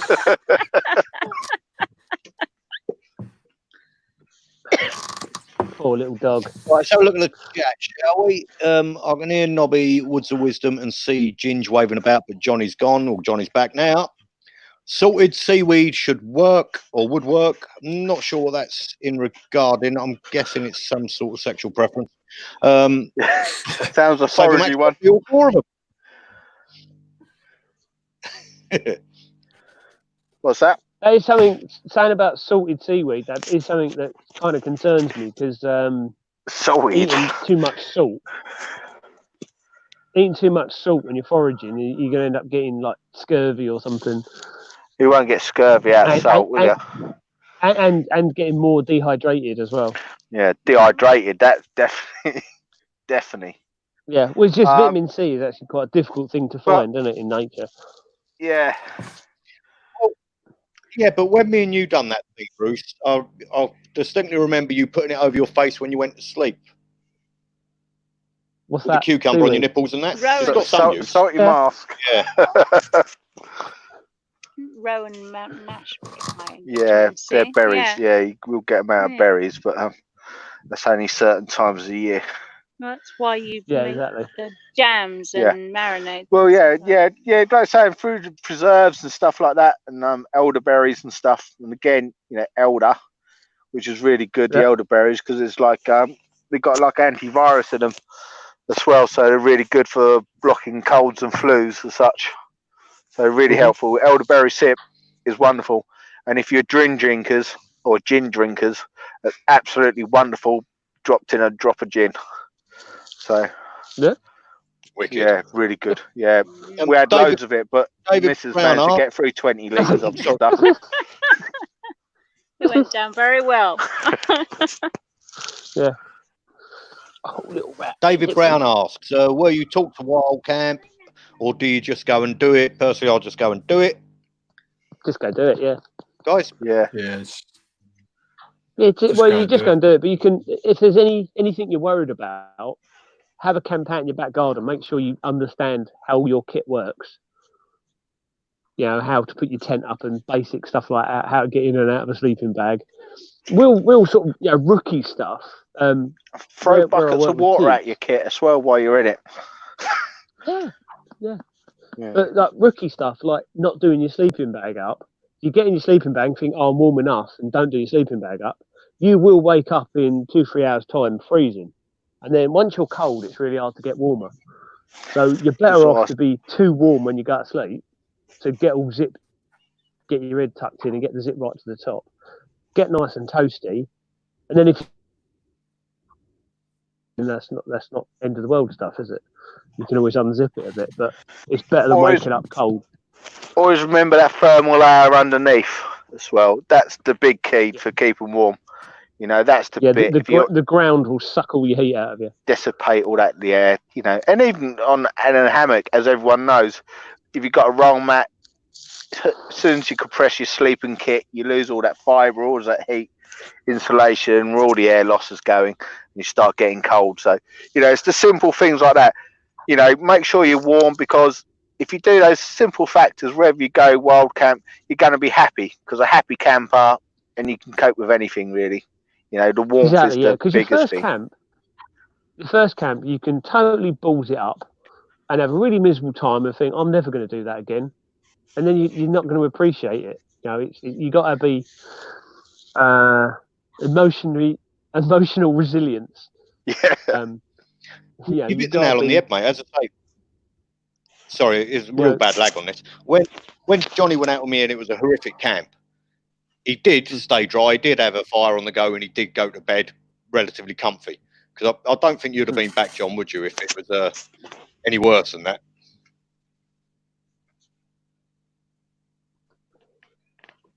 But for the first night camp I've ever done, that was horrendous, that weather. But you managed to stay dry, didn't you, and warm in your DOS bag?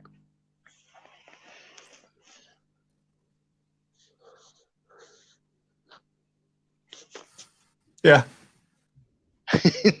This has got about 30 seconds. Yeah. You sending pigeons over or what? Right, Johnny, last test. Are you ready? I'm going to say one. It must be my Wi-Fi. You ready? 1.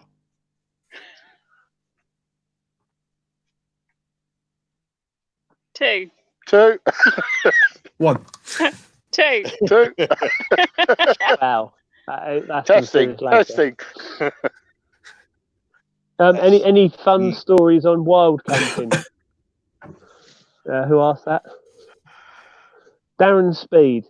What stories have you got about being caught stealth camping? I've never been caught stealth camping. I don't go out. I don't really go out stealth camping. So. No. I can't really see the point. I can't see the point of stealth camping, because you're sneaking out at night and then sneaking out, getting up early and leaving. And most of the fun is being in the woods. So. Yeah, that's where my most camping is. And also, when they turn up and they see you've got your kit's organised and you're not sitting there in a Tesco's bleeding tent with beer bottles everywhere, I don't give a toss anyway. Yeah, that's a huge part of it. That is a huge part of it. As long as you're respectful. And carry a good single malt. Most farmers don't care at that point. Yeah, that's very true. Yeah. Yeah. Or if you've got a big bag of rubbish. Most importantly, get out there and bleed into it. Yeah, just go and do it. Most of the time, I think the biggest concern people have got, usually the landowner don't give a monkeys, unless it's something like, hunting season, and they're out doing pheasant shoots, then you're a bit of a muppet going camping in the wrong woodland. But there's no real shoots on during the summer. So usually the landowner will moan at you, but members of the public, there's no way a member of the public is going to walk over and knock on the side of a tent saying, "What are you doing here?" They just won't get involved because they don't know who's in the hammock or who's in the tent. So, it's. And most people at wild camp look like murderers anyway. So. Yeah. Well, the big problem with if you are illegally camping and you're carrying knives and axes, that's aggravated trespass. If they wanted to throw the book at you. But that's if you've caused damage. If you leave no trace, then they can't. You can just deny you was there. But if you've leveled a forest, burnt everything, thrown beer cans everywhere, and gone tooled up, excuse the language. You deserve. Well, yeah, exactly. Strike on Nobby's channel straight away. Sorry. Nah. But yeah, it's just being respectful. Stealth camp. And if you take Gary makes take a good more point. rubbish, He says if you get caught, it ain't stealth. What was that? if you get caught, it isn't stealth camping. Gary Hart's wild camping. No, yeah, it's gone past camping. the stealthing, isn't it? Very true. Yeah, I'm not Darren big. Speed asks, how do you permission? Sorry, go on. The lag is really bad, mate. I don't mean to keep cutting you off. Yeah, no. Sorry. Well, no. I've moved on to the next one, mate. Go round and just ask really politely to some farmers or people that got woodlands, you know, whether you can do it, whether you can help out or something like that. I find best. It is hard work. There's no two ways about it. I've been very lucky getting a couple of permissions, but the amount of places I've been turned down from is unbelievable. And yeah, I'm with you. I'm qualified arbor swell on top of everything else. So, I've got a lot to offer people, and they've just not been interested. Some people are good. Some people, I want 2 of my woods that I got given for free. One I teach in, and another one that I go play in. Well, it's been felled, sadly. Well, a lot of it's been felled or coppiced. It's a coppiced woodlands, but yeah, just go around and keep trying, asking people. Speak to the gamekeepers. Try and get a bit of time in there out of season, perhaps. Yeah. One thing I would say, one bit of advice: if you want to go there, if you don't tip up scruffy in combats and shit like that, because I'll just tell you to do one. If you turn up reasonably dressed, you don't need to be in a fucking suit and tie, but I'm talking about clean, tidy. You get so much more chance than turning up in clean DPM, baseball cap and a small nail boots. Yeah, they're just gonna chuck you off. First impressions means a lot. At the end of the day, they don't want to think you're going to be there and chop everything up, get drunk and get high at the end of the day, do they? No. So, which is what we go out for, but they don't need to know it. Don't need to know what happens around the campfire stays around the campfire. Yeah. And our right job. And the thing is, as well, permissions are really easy to lose as well. Yeah. So I know some lads. They had a really nice permission, and they used to go there, once a month or whatever as a meet-up, and all that to do was text the farmer, say we'll be in the woods this weekend. He'd text back saying, "Yep, sweet, whatever." And they went for a camp out. Farmer turned up about 1 o'clock in the morning and says, "Oh, it's you guys. That's it. Pack your stuff, go home." And they said, "Oh, well, why are you doing that?" He says, "Well, you've lost your permission, lads, because I've just had to get out of bed because I saw a fire in the middle of the woods, and you didn't text me to tell me it was you." So the farmer had to get out of bed to go down and check his woods out, thinking it was something going on down there, and it was the normal guys, and they lost their permission over it. Yeah, so, it's easy to lose. So it's paying respect as well, isn't it? It's like, to my guys, I go in there, I do whatever I can for them. I drop them a bottle of whiskey and stuff like that. And, if there's anything I can help out, it's just what you do, isn't it? You tidy up, make it look clean, make it look respectable. And don't get super rowdy and being silly when you're on the places as well, isn't it? It's showing that respect for what it is. Yeah. So another good angle that I've seen is contact the farmer saying, "Can I use your woodland for photography?" So go in there and then just take like loads of photos and videos and stuff for YouTube or whatever, and pictures of mushrooms for your Instagram and all that sort of crap. Get to know the farmer, and then say, "Oh, I really want to get some like morning shots or some late night shots. Is it all right if I stick a hammock up?" And then by then you've got to know the farmer, and then you can go and camp and do whatever you bloody like down there. It's just knowing what they're like, Just a quick one. If Dan Seymour's in the chat, if you ever, sorry, he's just asked, he can't find Johnny's channel to sub to him. If you go to some of my vids with Johnny, I normally put a link to his channel on there. I can't screenshot anything at the moment because, quite frankly, I'm half cut and backward. So you're better off just looking for a link, mate. Have a quick scroll. In fact, go through all my channels and watch all my videos 4 or 5 times. And yeah, it'll be on one of them. And mine. Yeah, I put a link in every one of my videos to Johnny's channel. Sometimes. No, I don't. Have you had any sneaky wild camping since lockdown? No, not at all. No way. No. Not worth it. No. As much as it's been tempting to, and like I say, I've got permissions and private woodlands to use still, and it's stay at home. You know, I go out, do my walks, and I just, you know, it's showing that respect as well, isn't it? Really. Defo. We got Jimmy back in from Lundy's Wild Camp and Bushcraft. He's on his tea break. How do, Jim? I spilt that port all over there. You spilt your port? Spilt your port? Yeah, I spilt my port, what? yeah. I know, all over my doff bag as well. And you teach people? Yeah, well, I don't teach them to drink in the woods. I'm good. I teach the skills. Obviously, I'd fail at that one.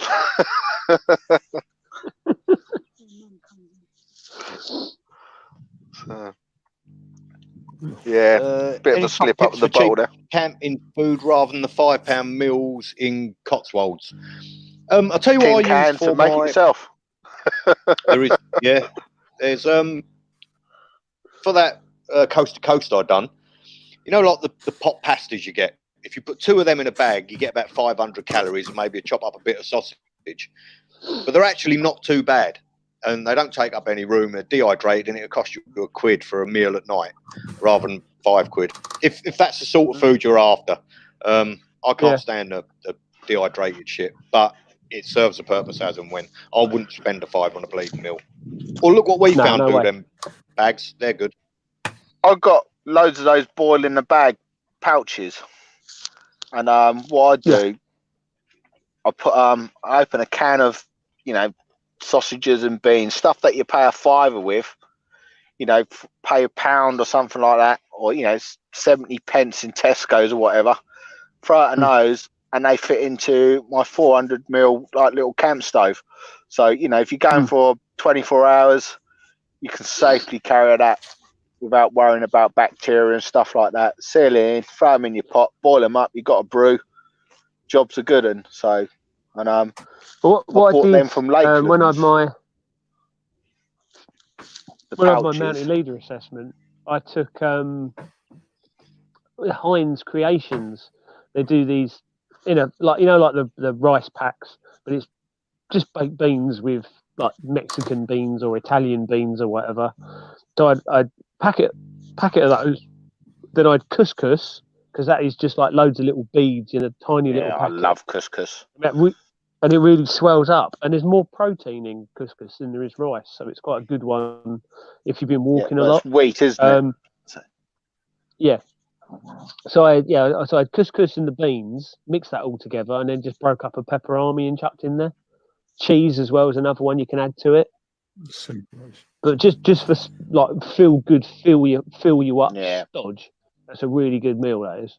Smoked sausages and stuff like that are good, nice, and you know, you can take those out in summer as well, so you know, you're not got to worry about food going off. You know, like everyone knows, you don't want tricky tummy whenever you're out. You know, 24 hours out and you got the squirts 12 hours in is not good, is it? So no. We've got Darren Speed now saying, why do bushcrafters drink IPA? I think it's the only one we can spell, mate.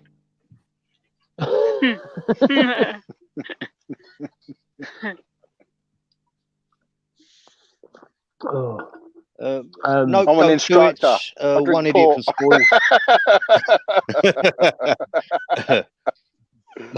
Mark Dooney McLeod says, nope, don't do it. One idiot can spoil things for us all.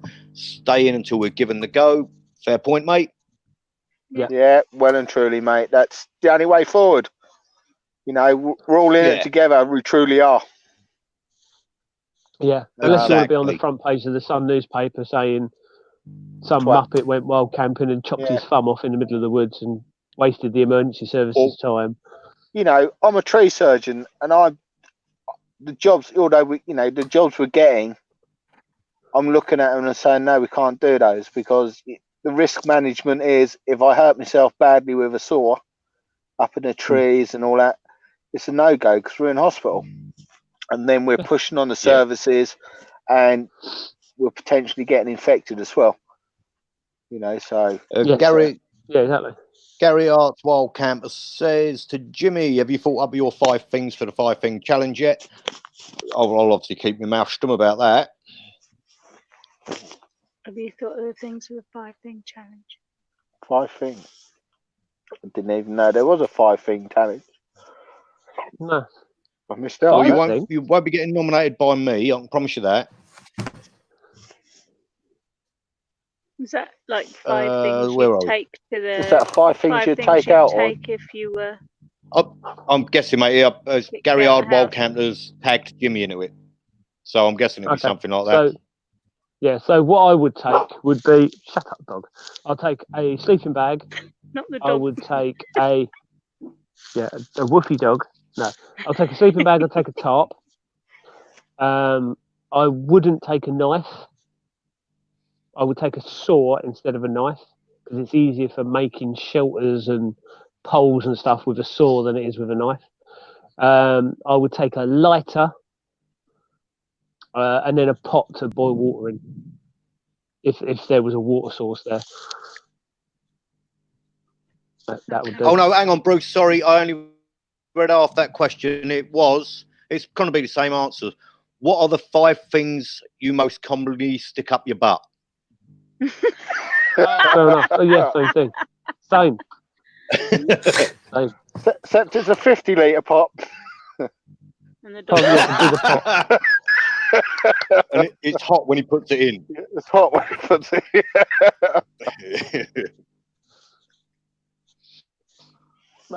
So now we got. The fire's gone out. Looking for a new pucko knife. Any particular ones you recommend? I think that's one for you, Glenn. Or Bruce. Knives. I'll tell you what. I'm a more knife person. I'm not very. You know. I don't believe in expensive knives. You know. You go out there a tool at the end of the day. I think the most I've spent on a knife was 50 quid, and I don't ever use it. It still sits there. And I go out with my Moras, and that's it, really. Yeah. You know, they do everything you want to do. 100% agree with you. Okay. Yeah, they're absolutely just tools at the end of the day. And when you need to sharpen a knife a few times, it's never as good as when you first bought it. Yeah. Mine are, Bruce. What is a pucko knife, though? He specifically said pucko knife. A pucko knife. They're Do you know like what a pucko knife is? I ain't got a clue what a pucko knife. Yeah, I know what he means. It's hard to explain, but it's a sheath knife, but it's got a stick tang on it rather than a full tang type blade. That's the same as a Mora, then, yeah. It's sort of more a bit longer though. I think Moras ain't a full tang though, are they? Yeah, no, but saying the half tang, the thing tang going through. That's, you know. Yeah, but they're like the archetypal Norwegian or whatever it is knife. Johnny got all excited when you were talking about thin tangs. Oh. Yeah. So what we got here then? Had deep last night. Simon Ridley's watching. Thank you, Simon. Gary from Gary Art. Check out Bushcraft Dads 2020. Thanks for sharing challenge. It's not your regular 5 things. Sorry, Gary. Yes, I do know this one. What his challenge is the 5 things you've learnt from YouTube challenge. Oh, right. Okay. 5 things. 5 things I've learnt from YouTube. So well, everyone starts off. Well, a lot of people start off on this wild camping lot looking at YouTube videos, don't they? So, is there something in particular that you have learned? I mean, I have learned I hate tags. I have learned. Oh, I learned. I've not used it as such, but the old Ploughfire from YouTube. That's something I like come across on there. And the old what's it called? Roll. What's that you done a while back, Bruce? The old What fire roll? The Rugger roll. Fire Rigby roll. Yeah, that's one. Yeah, Rugger, I think it is. Or yeah. Yeah, friction fire with 2 planks and a bit of cotton wool. Yeah. If you don't know what I'm talking about, go on David West channel. He does some quite good firelighting on there. That's what I mean. Loads of us get it off YouTube, don't we? It's there's yeah. even sayings. Yeah. Bring you back. You know, it is nice seeing stuff on YouTube, but you've got to take everyone's perception of what they're doing is right. You know, because everyone thinks what they're doing is right, mostly. And what I would say is anyone that watches my channel, never make that perception. Whatever you do, do not think what I do is fucking right. No, well, you know, there is a way to it, though, isn't it? You know, everyone does, and you know, and you know, I've been on various different courses as well as doing my own stuff and seeing, and everyone's got their different take on the same subject as well. You know, some very experienced people as well, and it's nice to see the different perceptions of things. And then you can see other things sometimes and thinking, what the fuck are they doing? Sorry. What are they doing? Yeah, take it with a pinch of salt. Yeah, well, I sorry for that, like with foraging mugwort, which is a really good one to make tea with, isn't it, Glenn? Yes, yeah, a great one for tea. But they were talking about why is it called mugwort? And someone was saying when you mug up on something, you're revising because it's supposed to make you more intelligent. And if you drink mugwort tea, it'll make you more intelligent. Or if you're like revising, you need to know something. How's that working for you, Bruce? Trash. No, it's the names. No, I thought no. And then I saw another video on YouTube where they said it's actually a old English word for mosquitoes, so it's midgewort. So that's where the mug comes from. Because it's can't remember now the plant law on that. In fairness, yeah. So it's maybe that's why you mug up on something, because you take that. Maybe it's the other way around. And the best thing is, Glenn, you've just learned something off of YouTube. Yeah, there we go. I can stick that on my list now. But it's midges because it's an insect repellent. Because it smells like lavender, doesn't it? It's it is good stuff. Quite potent, yeah. And we had a group of kids and we was camping. The girls one side and the boys the other. And I pointed it out. I said, this will stop the midges from biting you. And all you need to do is like get it, rub it on your hands, rub it on your wrists, rub it in your neck, so in main veins. That's Herb Robert. No, it wasn't. Herb Robert does that. What's that? Herb Robert. It's a wild geranium in the woods, as well as an astringent. It's a excuse me. It's insect repellent as well. Okay, yeah. Well, but anyway, all the boys were like, "Oh no, I'm not smelling like lavender." All the girls did it, and none of the girls got bitten, and the boys got eaten alive, and they were camping like 20 meters apart. So it does work. Awesome. That's cool. So. Yeah, no, that's what it's really all about, isn't it? Really. I find smelling of smoke and lots of dirt over me after a day or two stops any insect trying to go for us. Yeah. Smoke is the thing that'll get rid of them. Absolutely, definitely. Yeah. Managed to only keep 2 kids now, so that's awesome. Work. Yeah. You can even bath in smoke. Yeah, well, if you make a really smoky fire. Yeah, you can bathe in smoke because it'll kill the bacteria on your body. If there's no water around, you can actually make a really smoky fire and just stand there. Bruce, you've already taught 50% of my family that. That's the wife's cooking technique. Yeah. Right, 2 secs. Si, in the chat, mate. I've just changed all my phones and crap over. Could you email me again, and then I'll email you the link. Carry on. No, here's the rapist. Yeah, we all know about Mr. Preston. Hey, Preston. No. That's one gay dog. We can't wait to camp with you again, Preston. You just don't know.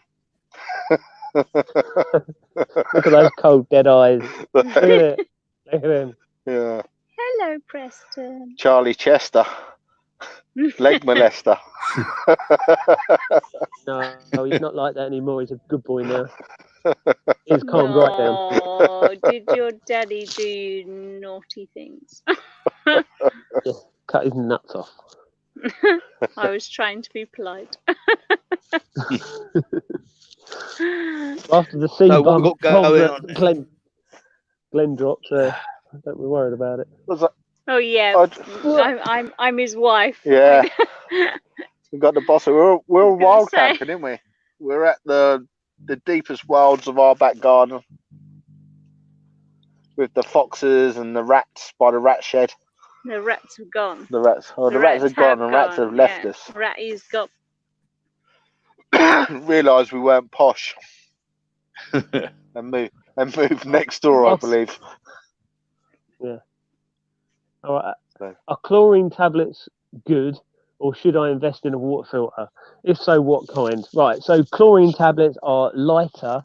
They're not as, you get used to it. If you're thirsty, you'll drink your own wee. So I wouldn't worry about a bit of chlorine.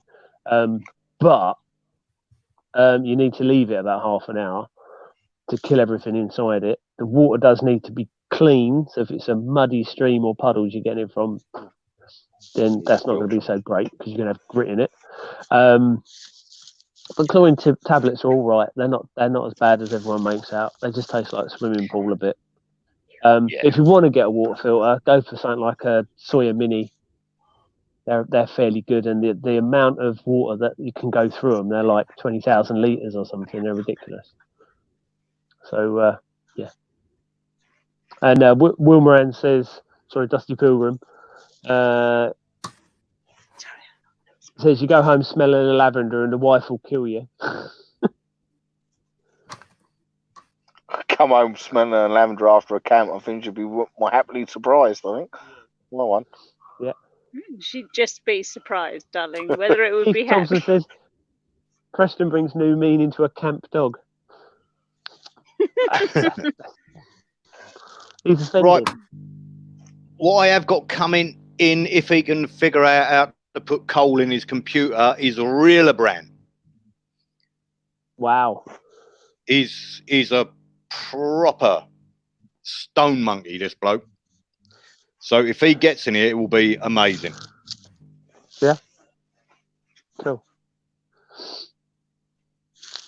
Is Ant Survive the Night coming back on? I believe so, yeah. I've got to give a chance to see what happens. And I'll give Ant another shout. Nobby. Yes, dude. Can you hear me? Yes. Yeah. Well, my Wi-Fi's the part, mate. I can't hear nothing. Oh, dude. Good to see you, John. Nice to speak to you anyway. Have a good mate. See you, John. That's bad. I'm glad he's gone. Didn't shut up, did he? Yeah. Oh, God. Couldn't get a word in. Couldn't word in edgeways. Yeah. Oh, bloke's a menace. To be fair, it's got to be bloody hard work with a 30-second delay, innit? Yeah, it has. I didn't realise his delay was that bad. It's the Isle of Wight there, Bruce, you know what I mean? That's true, yeah. The clockwork computers. Clockwork computers and diesel dildos. Yeah. I'm not even on Wi-Fi, I'm on 3G. 4G, on 4G. Sorry. We're at the top of the garden. We've run out of Wi-Fi at this point. Yeah. I'm sitting at home, but I've got 48 kids and they're all on their bleeding computers. Right. Any questions out there, people? Oh. So I'll open the chat up again. Green hazel leaves on a fire when they're about to keep midges off. Yeah, green leaves make more smoke.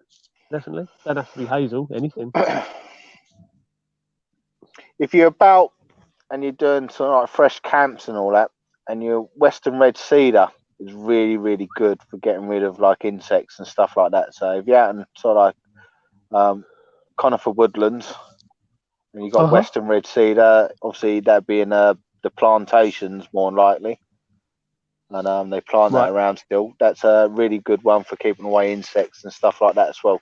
So put that down as part of your bedding and stuff like that in your camp. That will keep away insects. So that's a really nice natural one to sleep safely with. Right, how are you getting on site? What do you say? Click the link, mate. I've sent you the link. Reply to your email. Click the link, and you should pop on in. Right, Nobby, what's that hanging from your ceiling? Is a question. That thing there, that's my good lady's floating candles. Because every house needs fucking floating candles. Right, there you go. No, we don't. Okay. And do you use a structural ridge line? If so, what do you use? It's structural. Nobody does. Line. Oh, I do, definitely do. Right, this stuff here is, you know, like the Amstel whoopee slings. I've got 100 meters of this stuff, and I actually got it wrong the other day. I said it was 200 kg filament. It's actually about 300 kg. Yeah, it's just really, really thin 3 mil line. Not even that. Is that the one you got from AliExpress? AliExpress, but I'll put it on all my hammocks, and it really, really, really works. Don't stretch, don't do anything. A tenner for 100 meters of it, and it is really, really happy with it. Yeah, because I've ordered some, because you give me the link to it, so I ordered some. It's honestly, guys, I know I always bang on about it. If any of you hammock camp and you've got a way of attaching that ridge line, it's a game changer. It genuinely is a game changer. Well, you can't set it up wrong then, can you? Exactly. And you always get the diag, mate. I'd never go back. All of my hammocks are now got them. Yeah. The things like the DD and the Hornets and Frontlines and that, you can't put it on there, can you? There's a way of adapting that, Bruce. Yeah, but you're bodging it, I think. There probably is a way of doing it, but I haven't figured it out yet. Yeah, well, you look at it this way. Sorry, me telling fucking Bruce how to do stuff. If you attach that to, you know, the hanging points where the cord comes out. Yep. Attach it there, and you can go over the top of your bug net and clip the bug net to it. Now, granted, you miss out on having the ridge line on the inside, but your bug net's still lifted and you've got that hang. That'd be one way. But you really want it running through the bug net. Yeah, because it would hold the bug net up then as well. Yeah. I don't know. I mean, don't get me wrong, those Hennessy hammocks, they're a comfy lie in that. They're a fucking twat to get in and out of. And they're a little bit small, but it's got the same thing with the central ridge line. It just works. What are you doing, Preston? So in structural ridge line, is there a delay? Fuck, I must be slow. I did ask, didn't I? And Ruler Brand's got a Flintstones computer. Oh, me back. So what is your first location when this all blows over? In the chat and in the panel. Okay, probably going to be Lake District with work.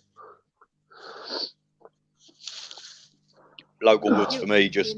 Yeah, no, I'll go be into the woods. There's no two ways about it. I'm itching to get into my teaching woods and have some camps there, and what's left of my favourite camp woods, really. Yeah.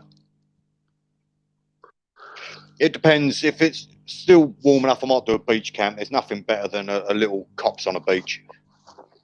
Yeah. Well, when the couple were on earlier, I can't remember their name already. Actually, it's all right. They were saying about going bivvy camping and that. I think one of the best bivvy camps I've done was I think around August the 13th, 14th is that Telsid meteor shower. And if you can, you have a Google and look up a light pollution map. Find an area around you where there's no light pollution, and just go and have a bivvy camp and just lay there looking up at the stars. Yeah, it's gorgeous. Because August weather is generally really good. If you get a clear night, you can lay there watching hundreds of little meteorites coming in, and just go to sleep. And then you get the sunrise come up about 5:30 in the morning, which is always nice. So I camped on a cliff edge, and then did a time lapse of the sun coming up. It was wicked. So yeah, that's a decent Andrew camp Lynch, to do. Nobby, will your kids follow you into camping when they get older? And what advice I think that means? They do come camping with me now. I don't film a lot with the kids, to be honest, because YouTube's a funny place at the moment. But from time to time, I'll whack one of them up. I have to drag them out. The younger ones love it. Just try to get them out there, mate. You can't force them. If you force them to do it, they'll fucking hate it. But make it fun when they're there. Let them do stuff they wouldn't normally get to do, like play with knives and light fires, and they generally enjoy it. But yeah, putting it on YouTube, I try not to, even though that's why I set my channel up. Reeler Brand's going to Dartmoor. That is a place to see the stars. Yeah.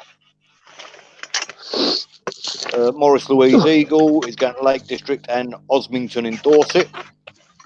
Steve, I'm not even going to attempt your last name, mate. I used to use... I've also used the unwanted boner at a funeral line. The priest wasn't impressed.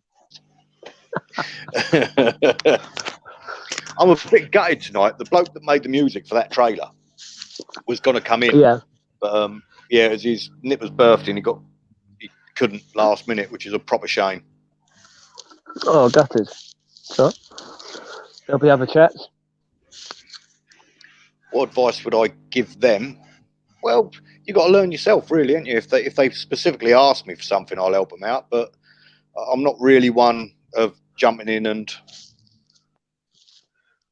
what do you calling it? Jumping in and making them do it my way. Learn yourself. Sorry, Reeler Branch just popped up. I was trying to get him in. Hey. Jumping in. Right. Here he is, look. Right, learn yourself. Sorry, Reeler Branch just popped up.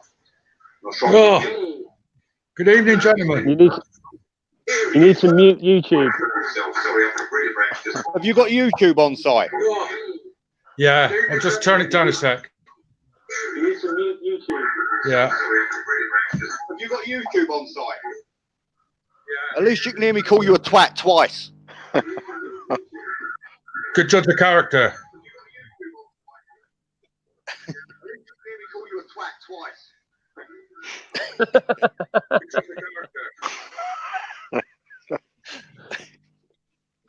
That's better.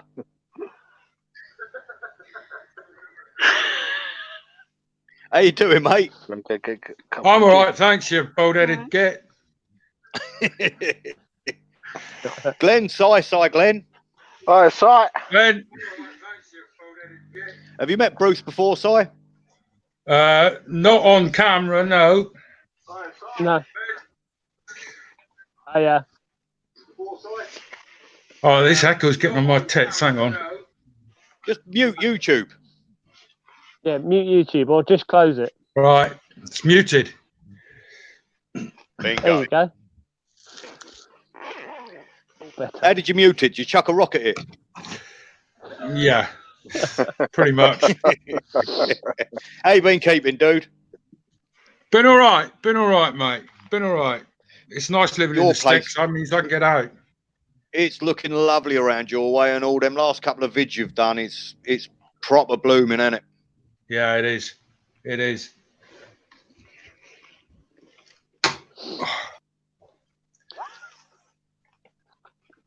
Yeah, it's proper nice down here at the moment. Yeah, it gets. Oh, wicked. So, what's your first camp going to be on Dartmoor then? In a tent.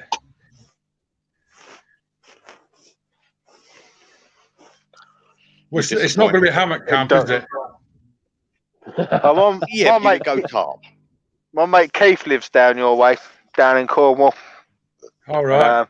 And obviously, that's where he goes when he goes out, and it is intent and double. Yeah, what you guys don't realise is he don't even use a sleep mat. Don't need to. All those rushes around, loads of them. Or reeds. I do know. I'm getting too old for not having a sleep mat.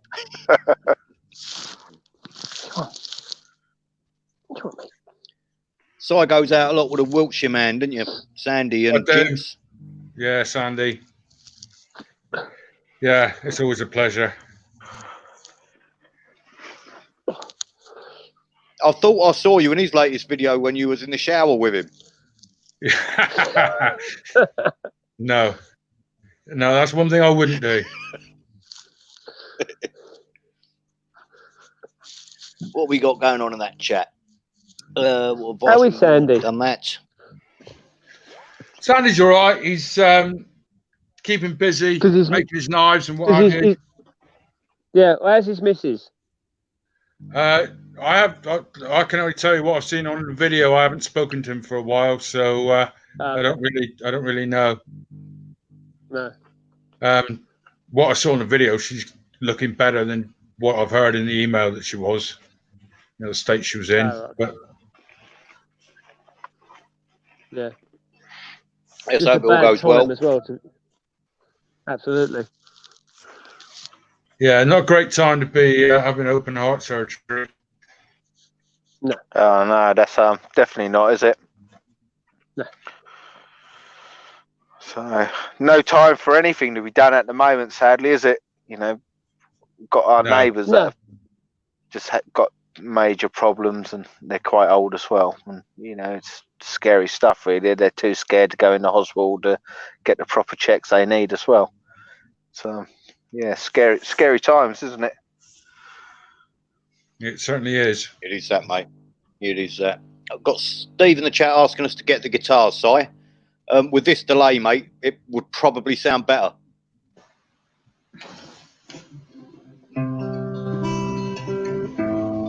It's out of tune. It's no good. That was good, though. But I could make it sound worse. Yeah, definitely. I definitely could. Darren Speed said, "What's the best forum for advice?" I've probably say that Cock and Ball Torture was the one I learned the most from.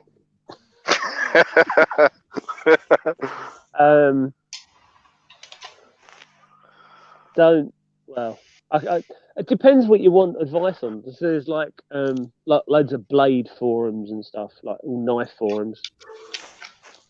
And then like Facebook, there's loads of different groups on Facebook for advice. But what I would say about advice, if anyone is stalwartly pushing a specific thing that they are 100% right on, just don't fucking believe them. Have a look at everything. It's like me with hammocks. I'll tell everyone, fucking sleep in a hammock. So I turn around and call me a twat. This is the next best thing to the last of the summer wine. He's got nowhere to put a hammock up, has he, out there?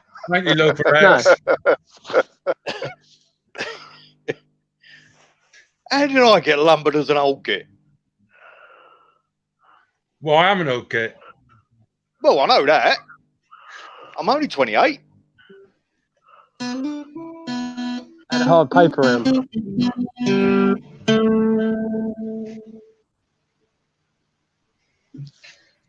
You'll get Bruce excited.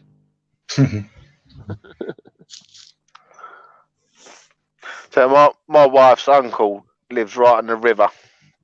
And I tell you what, if I was him, I would sit there every evening in the summer playing Jewel of the Banjo, waiting for the canoeists to come by. It's a film I'm going to make at some point. Go out in my canoe with a guitar and play dueling banjos. Yeah. That'd be great. Actually, Nobby, I have got a way that we can do a duet. We can do dueling banjos on duet. Yeah. I'll email you the way of doing it. You better email me how to play it. Yeah, all right. I'll do that as well. But you do it if you do it with your glider guitar, your shoebox thing. I've got a couple of homemade banjos up there. I'll play it on, mate. Yeah. Boy band, take fat. Yeah, I was only joking. I'm long past 28, Craig. I was 52 last week. Were you? Oh, happy birthday for last week, mate. Thank you. 52, sorry. I know. I had a really good paper run, though.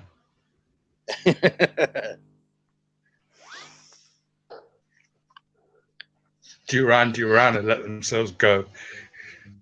What boys? I don't know any Duran. Sorry, I can't play that for you. No, I've never heard of them. I'm not old enough. Weren't he the baddie in Barbarella or something? Tintin. It's the Duran. Was it? I think it was Tintin. I thought it was Barbarella. No, it was, Barbarella, wasn't it? Duran. I'm very worried, mate. If you're getting Tintin mixed up with fucking Barbarella. I'm not old enough to remember Barbarella. Yeah. I've no idea what Barbarella is. What is it? Oh, Brucey, you must know Barbarella. No, we never had a television when I was a kid. Yeah, it's black and white anyway. What's Barbarella? That one, black and white. Just Google images of Barbarella. Yeah. It make you want to watch it. It's a shit film, like, but it make you want to watch it. Yeah. No. It's 60s, wasn't it? Basically, early 60s. Yeah, a scantily clad Joan Fonda shagging away across the universe to save the world. Yeah. Okay. Effectively. Giving it up to get away. Yeah. All right there, lads. Man stuff too. Durand. There was a D on the end. Not a, they changed when they brought up their name. They took off the D off the end. You're right. It was Barbarella. Barbarella, not Barbarella. Whatever. Easy for you to say. Okay. Oh, I know what I was thinking of. It's the Thompson twins. Pop quiz and everything, like. Of course it is. It all gets rid of tashes. Yeah. Always look on the bright side of life. Thompson twins either. No, of course not, Bruce. I didn't play Glenn's it down the coal mine, did they? Me. No. Yeah, I can only see a bit of light off his forehead. It could be any age. Yeah, I'm only 22 now. Stone. Well, not far off that now. I'm not far off. It's not been good not being able to get out for hikes. Yeah, I'll tell you that's one thing I'm gutted about. Si, I think you were going and all, weren't you? And you, Bruce, I think you were toying with it. Sam's mudding of his up that we can't do now. Yeah. That would have been a good weekend, that. I think it was this weekend as well, wasn't it? I think it was this weekend. Yeah. No, I don't get invited to good camps.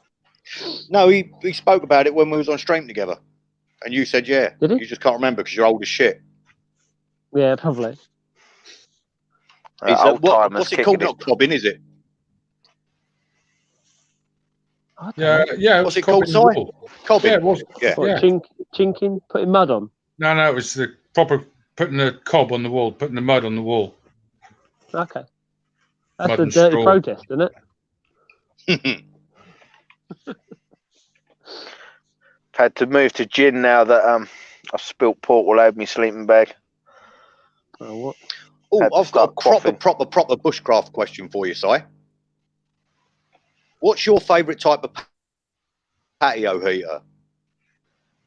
I've got patio. Are you a 7 kilo or 13 kilo? Just going to go fill up my vape pen. Yeah. Now we had a question as well saying, "What's the best pucko knife?" I've got one somewhere. Yeah. So what is a pucko knife? I was trying to explain. The knives from the what they call the Sami people up in Finland and top of Sweden and Norway. They're rat-tail tang knives. There you go. I've got one somewhere. I could dig it out, I suppose. But yeah, it's yeah, but the sheath covers up half of the handle, doesn't it? Yeah, it slides in. Yeah. So I think the Mora is quite close to a puko knife. Yeah, I suppose it is. But it is it's got wooden handle, rat tail tang, and it's used by the Sami people up in the north of, as I say, up in the Arctic Circle. I suppose you can't have full tang because of the heat transfer. Having a full wooden handle. Yeah, that's probably true. Yeah, I don't know. Yeah. Yeah, don't know. Possibly. Well, they probably just don't do a lot of battening either. So. Sorry for that. It's the best Steve. Comment of the night, that Steve. Universally challenged.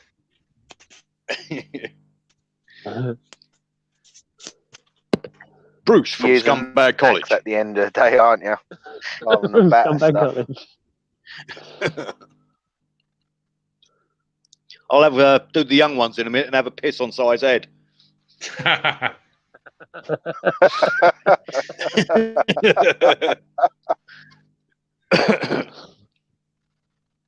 What bug or animal do you worry about the most in wild camping? Well, for me, this one that's on my lap. Yeah, I don't generally. Mozzies, I fucking hate mozzies. Yeah, it's got to be mozzies. Well. Yeah, that's the only thing that bothers me. It's the only thing that scares me in this country. Oh, and obviously false widows. Mark Dooney. Mark Dooney McLeod's going. Mark Dooney McLeod's going back to the cock and ball torture website. I think I only have to shave around the edge low for these days. Huh? Where are we? Nelson Click. What bug animal? We've already said that. Misperception. Ange, has anyone had any spooky experience in the woods? Let me try that again, but in proper England. Has anyone of you had any spooky experiences whilst out camping? Yes. No. Not really. Actually, I quite a funny one when I was a kid. So, do you remember I told you about we made that camp where we dug out a rabbit warren? Did I tell you about that? Nobby? Last week. Yeah, man. Yeah. Yeah. So anyway, that camp.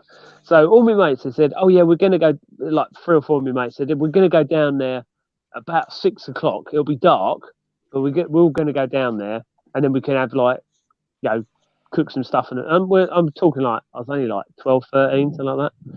So I got my BMX and I cycled all the way down the Naze in the pitch black, my little lights on. Got down there and they weren't there. This is before mobile phones. And then I just absolutely shat myself because I realised I was in the middle of bloody nowhere on my own and cycled back. And it was in the middle of the blitz. Freaking out. Yeah. Very funny. Yeah. But that was, I don't know, I think it was just, it dawned on me that I was in the middle of nowhere and I could easily get murdered and attacked or something. Spooky, yeah, it wasn't really spooky, but it was the first time I'd actually scared the crap out of myself being on my own, I think. But it was the cycle down there. What's the thing that you didn't see? Sorry? What's the thing that you didn't see? I didn't, well apart from you. Your spooky experience. Your spooky experience. There's a tour not too far away from me called Roost Tour. And I took a photo of it. And when I got back home, there was a head coming up over the top of the rocks that wasn't there when I took the photograph. I could email Nobby the picture. Yeah, it was a bit spooky. It was a bit spooky. So, did they have like? Did they have I did get spooked. I did get spooked when the fox was crawling up me in the middle of the night, but your turn of phrase there was a bit. I'm quite lucky. I've got a Labrador that sleeps in my hammock most of the time, and even literally like sneaked in. There you go. Look. Sneaked into the back of the old. We're in the bivvy, me and the missus tonight. Oh, she wouldn't do that. She's well trained. That's why she's my favourite camper. Only drinks water. Okay. Is there a chance, Si, that was just someone squatting down for a dung out behind a rock? no. There was nobody else up there. There was nobody else up there. Fair one. Spooky. Right, where are we? I walked along in the Lake District. Did you walk when you did your coast to coast? Did you walk across High Street? Possibly. Possibly, mate. It's supposed to be the most haunted place in the Lake District because it used to be a Roman road that went up over the mountains. They used to use it for transporting all the dead. So they used to, like when people died in one settlement, they'd travel them over, and it's supposed to be the most haunted place. So you see loads of weird shapes and stuff in the fog. And I'd heard this, and I'd been over it a couple of times. Anyway, was walking over it, and I heard like a rock slide, and there was no one around. And then I heard an American accent go, "Oh, God damn it!" like really loud. And this woman come like waddling out of the fog, and she was 73 years old. Come over from she was American, but she lived in Canada, and all the mountains in America got all a bit too big for her, so she thought she'd come over and do the coast to coast. Yeah. Oh, yeah. 73 years old, on her own, wandering around, not a bloody clue where she's going. Nutter. That was weird. But not really a spooky experience. See, what I don't get when it comes to ghosts and stuff like that, why don't you see any bleeding caveman ghosts? Why is it always long, dark people in Victorian outfits and stuff like that? Yeah. Where's all the medieval ghosts? Well, because you're not expecting to see a caveman ghost, are you? You're expecting to see a small child dressed in Victorian clothes. So that's what your brain's going to interpret the thing. Yeah, it's just what it's meant to, isn't it? You interpretate what's natural to see as such, isn't it? With these sort of like supposed spirits sightings. Not quite a believer in the old ghosts. Believe in energies, but Yeah. Would love to camp on Chanctonbury Ring. Supposed to be eerie up there, so I'll just skip down. Or the South Downs Way.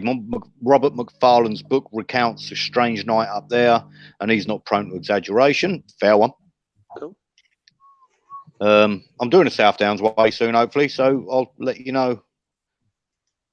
But to be fair, even ghosts don't want to fucking talk to me, and who can blame them?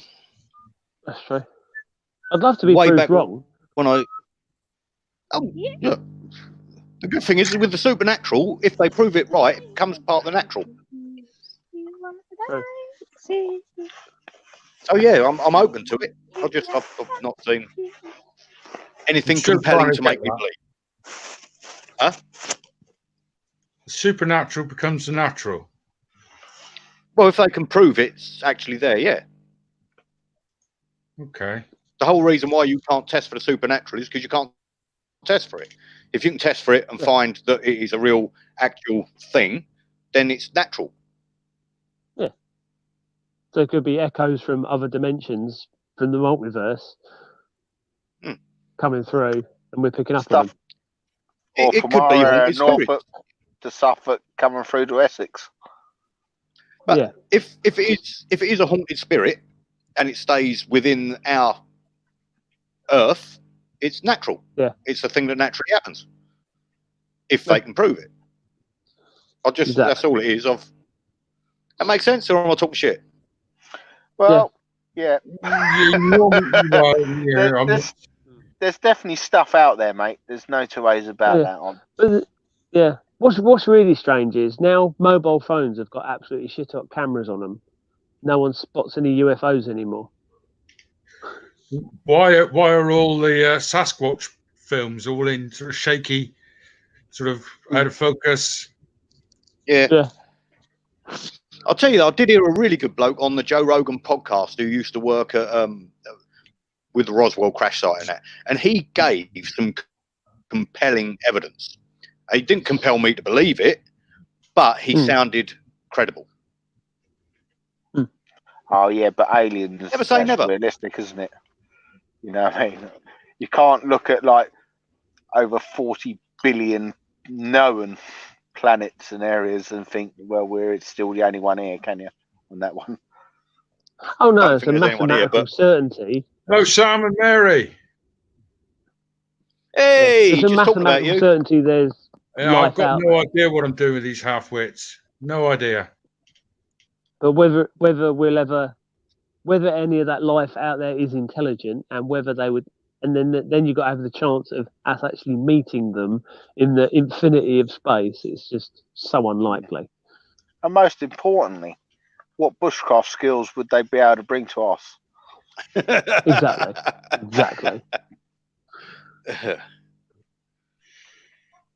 Imagine coming all this way and not being able to do a fucking one-stick fire, eh? Precisely. Yeah. Or not knowing your propane from your butane. You know what I mean? Exactly. I saw a nice little cartoon the other day. There's two aliens come off a spaceship, and they go, "Oh, it's wagging its tail. Our research states that this is a good thing," and they're sitting there looking at a rattlesnake.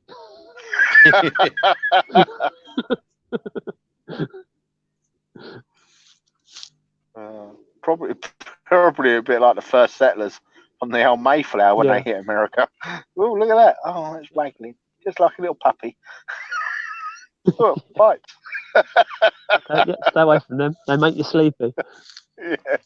That'd be pretty bored if they landed in the UK, though, wouldn't they?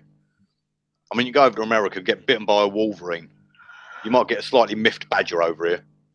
It's never been a worse time for them to ask to be taken to your leader either, is it? Oh God, yeah. Do we have to? No politics, Si. Yeah, we can't have politics.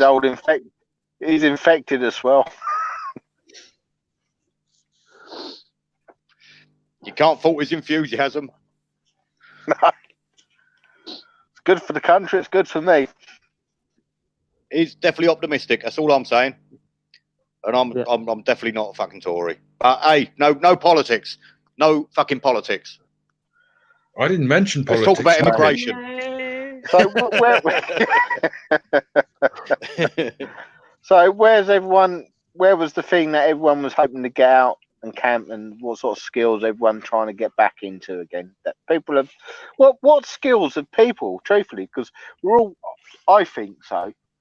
There's lots of skills because I go out and do them, and I can do them, and I teach them when we teach. But what skills do you practice? Because I've stopped doing stuff as such. You just naturally stuff you do day to day.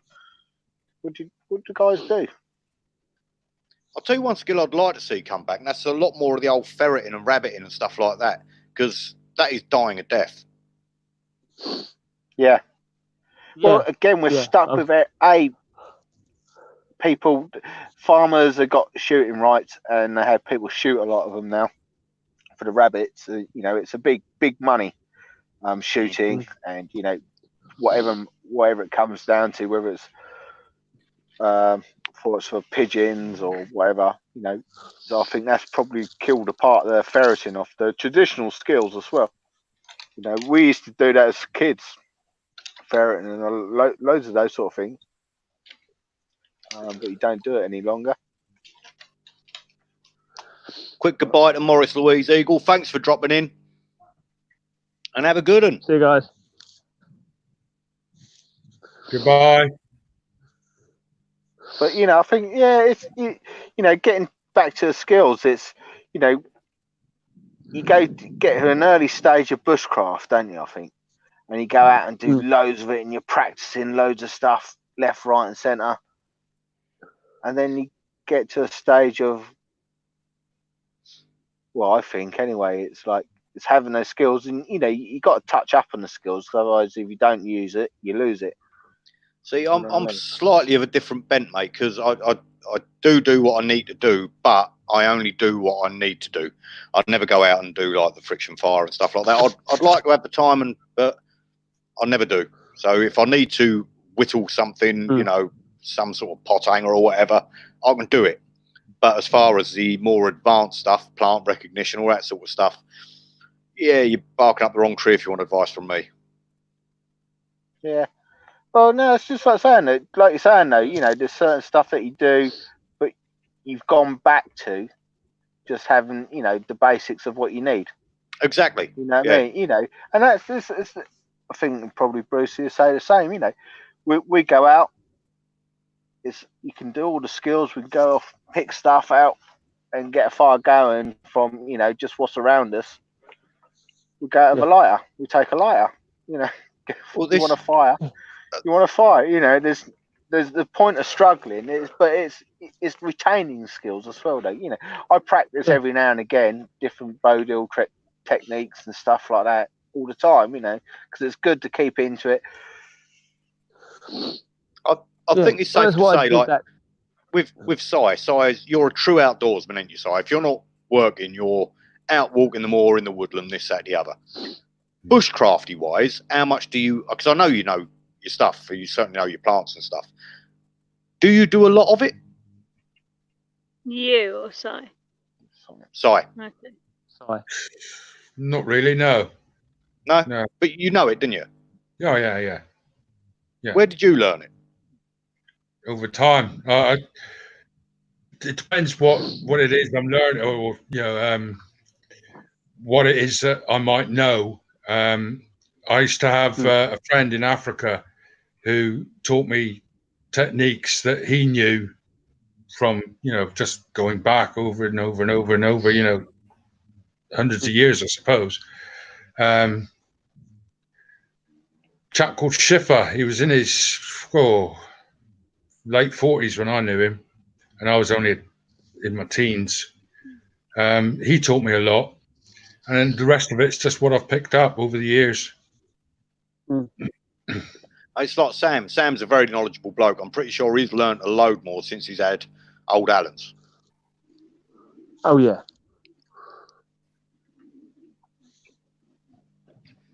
Yeah, definitely. But it's one of those things, though, because everybody used to have our skill set. Yeah. But then it's all just been forgotten and wasted. And now everyone just eats stuff out of a packet. And I think having a crisis like this makes people kind of think, well, if I couldn't Google it, what would I do in a bad situation, And I think it gives you, Where is I don't know, it just gives you more peace of mind knowing that you could light a fire and you could be comfortable. I think that's kind of what I like about it. Okay. The one thing I know is lack of flour everywhere. People must be making bread. You're covered above. They must be making their own bread, because you just can't go to flour. Yeah, yeast as well. Yeast is really hard. But then, you got people, making bread, which is brilliant. I read that book, Sapiens, by the bloke, and he says in there how, in fact, no, it might have been, it don't matter who fucking said it, I think it's Sam Harris, but he says how we are stupider now than we ever were, because we used to know botanicals, we used to know all about weather, we used to know all about animals, and now you only need to know one thing to survive, and that's your job. That's all you need to know. So rather than knowing everything, you're narrowed in. We used to worry about starvation. We used to worry about now you're worried if you're too fucking fat. The biggest killer is being too well fed. We've lost a vast majority of our skills within the last 100 years. Once we got brought into towns, we lost a lot of our wise women. My thing, Matthew Hopkins and all that. They killed off a lot of the witches and stuff like that. Well, they were the wise women that loads knew loads of our herb laws and stuff like that. So we lost a vast amount of generation then. And as we moved deeper and deeper into towns and all that, and we relied on the farmers only, we lost more and more skills, you know. And I think the final tooth and nail was probably, in fairness, has probably been the last 60 years that we've finally moved away from true knowledge of, you know, the basics off the land. Yeah. Yeah. Well, it's like you think, right? So you go out, you go and pick the apples. Okay, you can buy your flour and you make your pastry. You know, you cook your pie, and then you're going to eat that pie, and you're going to enjoy it because you've put your effort into it. You've burnt calories preparing it. Or do you go to Iceland and buy an apple pie cheaper than you could make it yourself? Yeah. That's made with the cheapest ingredients, with the most amount of chemicals in it, because of preservatives and additives and flavour enhancers, because the ingredients that it's used to make it with are so cheap because they're mass bought cheap apples. It's really low grade flour, so they have to add all these extra stuff into it.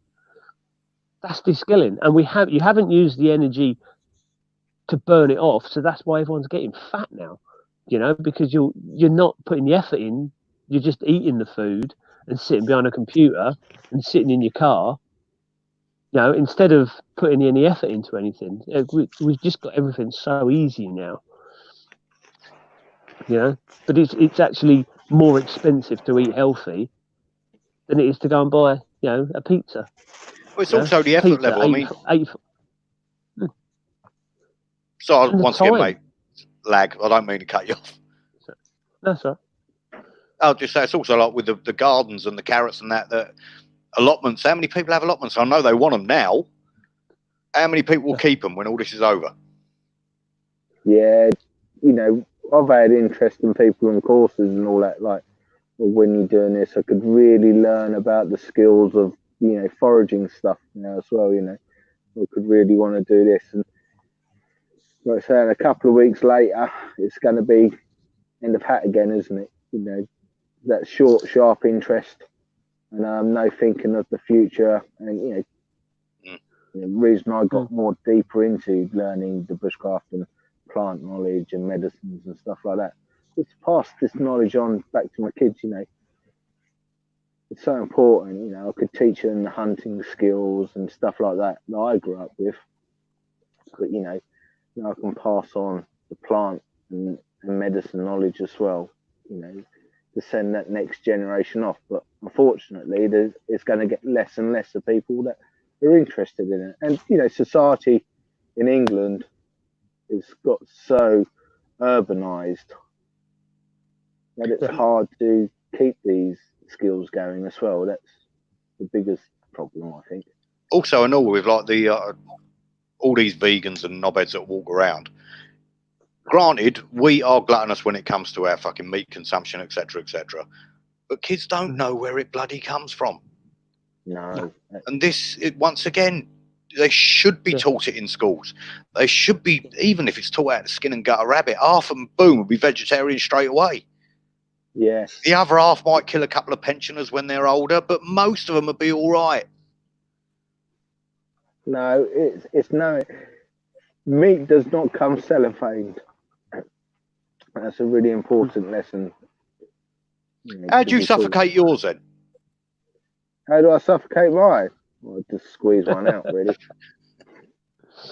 Stick on cover one hole up, squeeze one out. I ain't got a ferret, you see. But I think that's it's a big lesson with something has died to put that on your plate. You know, whether it's a chicken nugget or a steak or whatever, something has had to die to put that on your plate. So you're gonna eat it. Now, precisely. Okay, if you can't eat, if you can't eat your peas or your potatoes, that's not a problem. But definitely eat the meat. Don't waste that, and treat it with respect. And don't go, oh, I might cook that chicken tomorrow. Oh, it smells a bit off. I'm going to throw it away. You know, you need to respect it because something died to put that on your plate. So it's, yeah, that's probably the biggest thing that really pees me off is when people waste meat. There was with all this we need to put a disclaimer with you, Brucey. If your meat smells really rotten, do not eat it. No. You don't let it get to that point. You don't let it get to that point.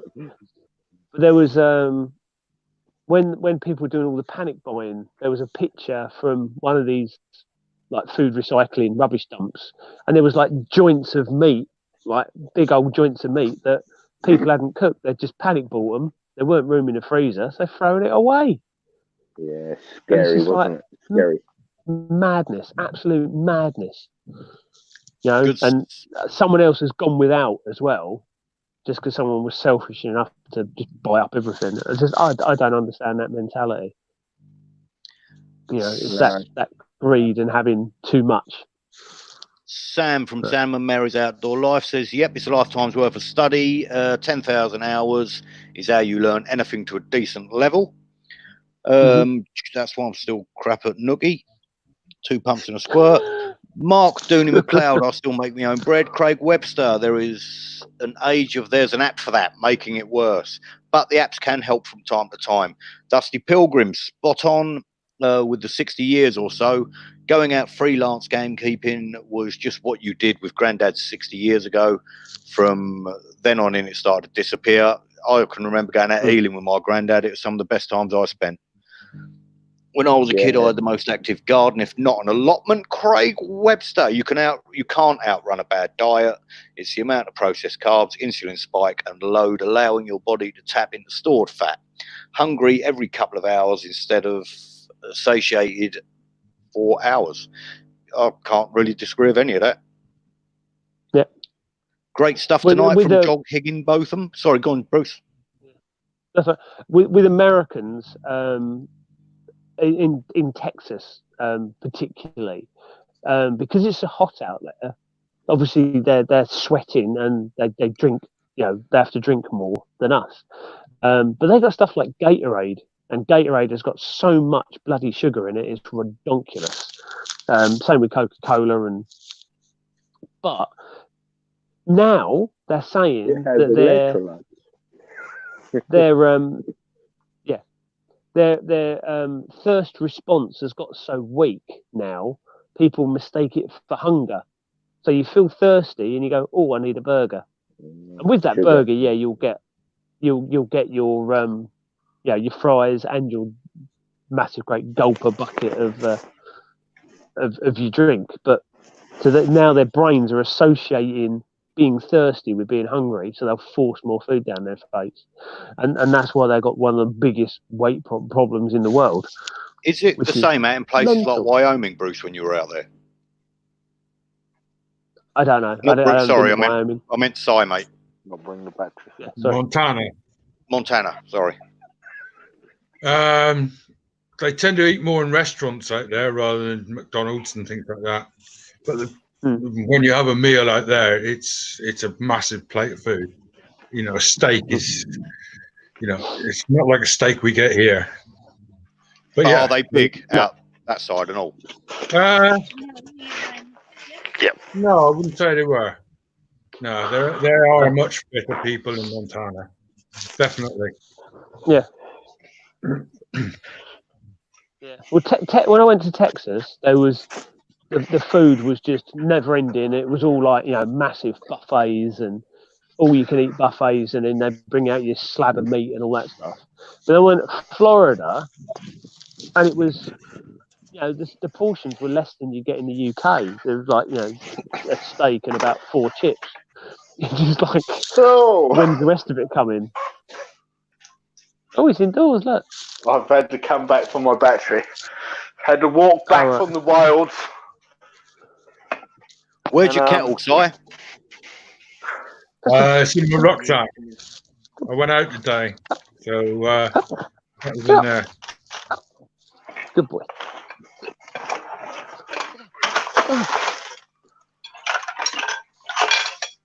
Night, Steve.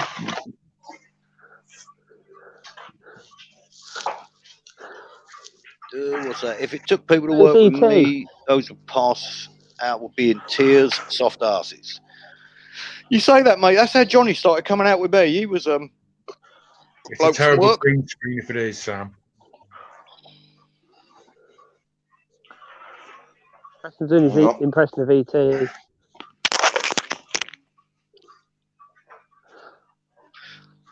Right, we're coming up to the 3-hour mark, lads. So when we hit that, I'm going to have to call it a night. Oh, yeah? Oh, okay. That's fair, isn't it? 3 hours is long enough for any fucker, isn't it? Oh, yeah, yeah. Well, my headphones will probably conk out in a bit anyway. Love seeing Si indoors. Pretty sure it's a green screen. He actually sat out on a tour, nestled up to a fox.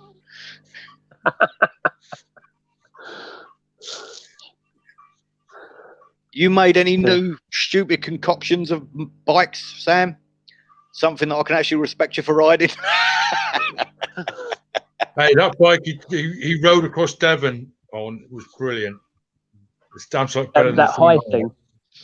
Well, your chuff didn't like yours, did it, Si? No. I couldn't walk for a week.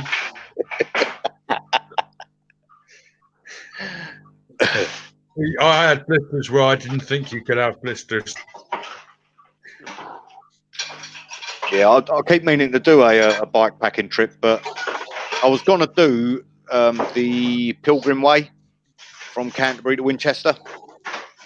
Okay. I would get your missus to slap your ass for a week with a big cane before you go, just iron it up. Last 20 years, that. Fair enough. Speak to the devil. Hello, missus. They say hello. She can't hear.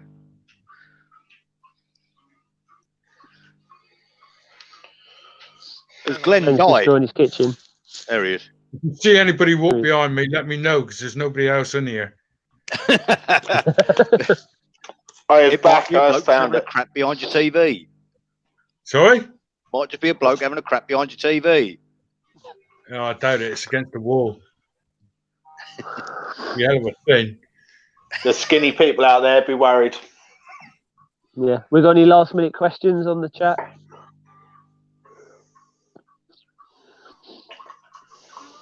Down to 14 viewers. That's not bad. I look forward to that, Sam. Water turbine.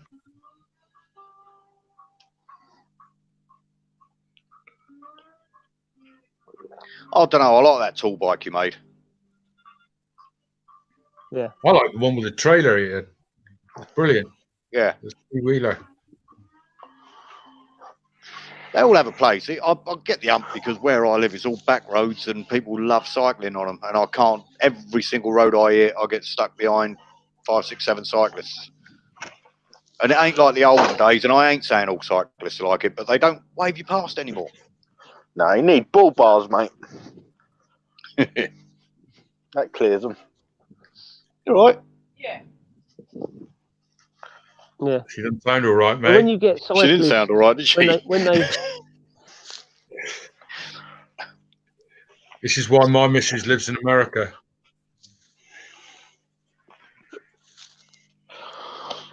Food would be cold by the time she posted it. Well, that's true. Yeah, cold old bacon butty, isn't it, in the morning?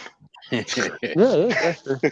Green as well. We'll have to send them in advance. Oh, and American bacon as well. It's not even bacon. No, it's not. No, terrible. rubbish. God, yeah, their You bacon. can't get that proper back bacon out there, though. And Marmite. That was the only thing with me. If I go over there, or when I go over there, I've got to have Marmite. So. Got to have Marmite. Do you feed it to the Americans? Yeah. Mate, you've never seen anything like the faces they pull when you start spreading what looks like crude oil on a toast for them. Tell them it's chocolate spread. It's a proven fact that Marmite makes everything it's added to taste better. You're right. Yep. You're not wrong. Look at it this way. And it makes you happy. Would you rather eat a cat shit or a cat shit coated in Marmite? What's the difference? The Marmite. Yeah, true. What cat Would food's you the cat rather been eat? eating though? Huh? What cat food's the cat been eating? Marmite. Yeah, no. But the cat, what's it been eating? Has it been eating whiskers? Because if it's whiskers, I might not have the Marmite. Yeah, Lee. might not be solid enough to put the Marmite on. That's true. Lee. Jew's ear with Marmite on it. Yeah. I'd rather eat Jew's ear with the Marmite than without. Oh, definitely, yeah. That would probably be quite nice. I'd rather throw it in the fire and forget about it, but yeah. So there's one I was told when was you dry it out and then rehydrate it in brandy and dip it in chocolate. But that's kind of getting to the point of stone soup where you're just trying to cover up the taste of it. But you're never going to get rid of the texture. No, the texture is just. It's. We're talking about Jew's ear or cat shit. Thing is though, with your foraging foods, they're additives to more stuff, aren't they? Yeah, but there's nothing you could add to that would improve the meal. I'm sorry. If we had a whole pot full of Jew's ear and nothing to add to it, there's that 6 rose hips. Yeah, it's just not fun. Mystery meat would have been good with Marmite. Yep. I'll have to see if I can get you a bit of mystery meat, Si. I have absolutely no doubt you've already eaten mystery meat. If it's what I think it is, then yes. Didn't doubt it for a second. It was surprisingly nice. It was, wasn't it? Yeah, it was. It was decent. It was the best bit. It was the best thing. Would you prefer Jew's ear or Connor ear? Craig Webster asks. Do you know what? It's a hard choice. I went to the doctor once, and he says, "Mr. Clark, you've got gonorrhea." I went, "Oh fuck!" I was like, "I must have caught it from a toilet seat." He said, "Well, you must have been chewing it because it's in your gums."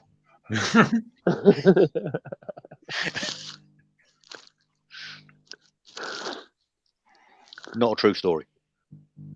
No. It was a crap joke as well. Harsh. Yeah. Oh, we've gone over 3 hours. I've just worked out how to see the chat and all that. Well done. Yeah, I'm getting now. Just as we're going. So, Si, you got no excuse not to join us again, mate, have you? No. Quite painless, wasn't it? Sorry? Quite painless, wasn't it? It was. Well, yeah. You just give me 3 hours to warm this computer up. Happy days. Glenn, it's been a pleasure, mate. Nice to meet you. Yeah, lovely chat to everyone, guys. And the chat, even though there's 14 still of you, it's been 3 hours, and yeah, I really need a lag. So, I bid you all adieu. Bye. Auf Wiedersehen.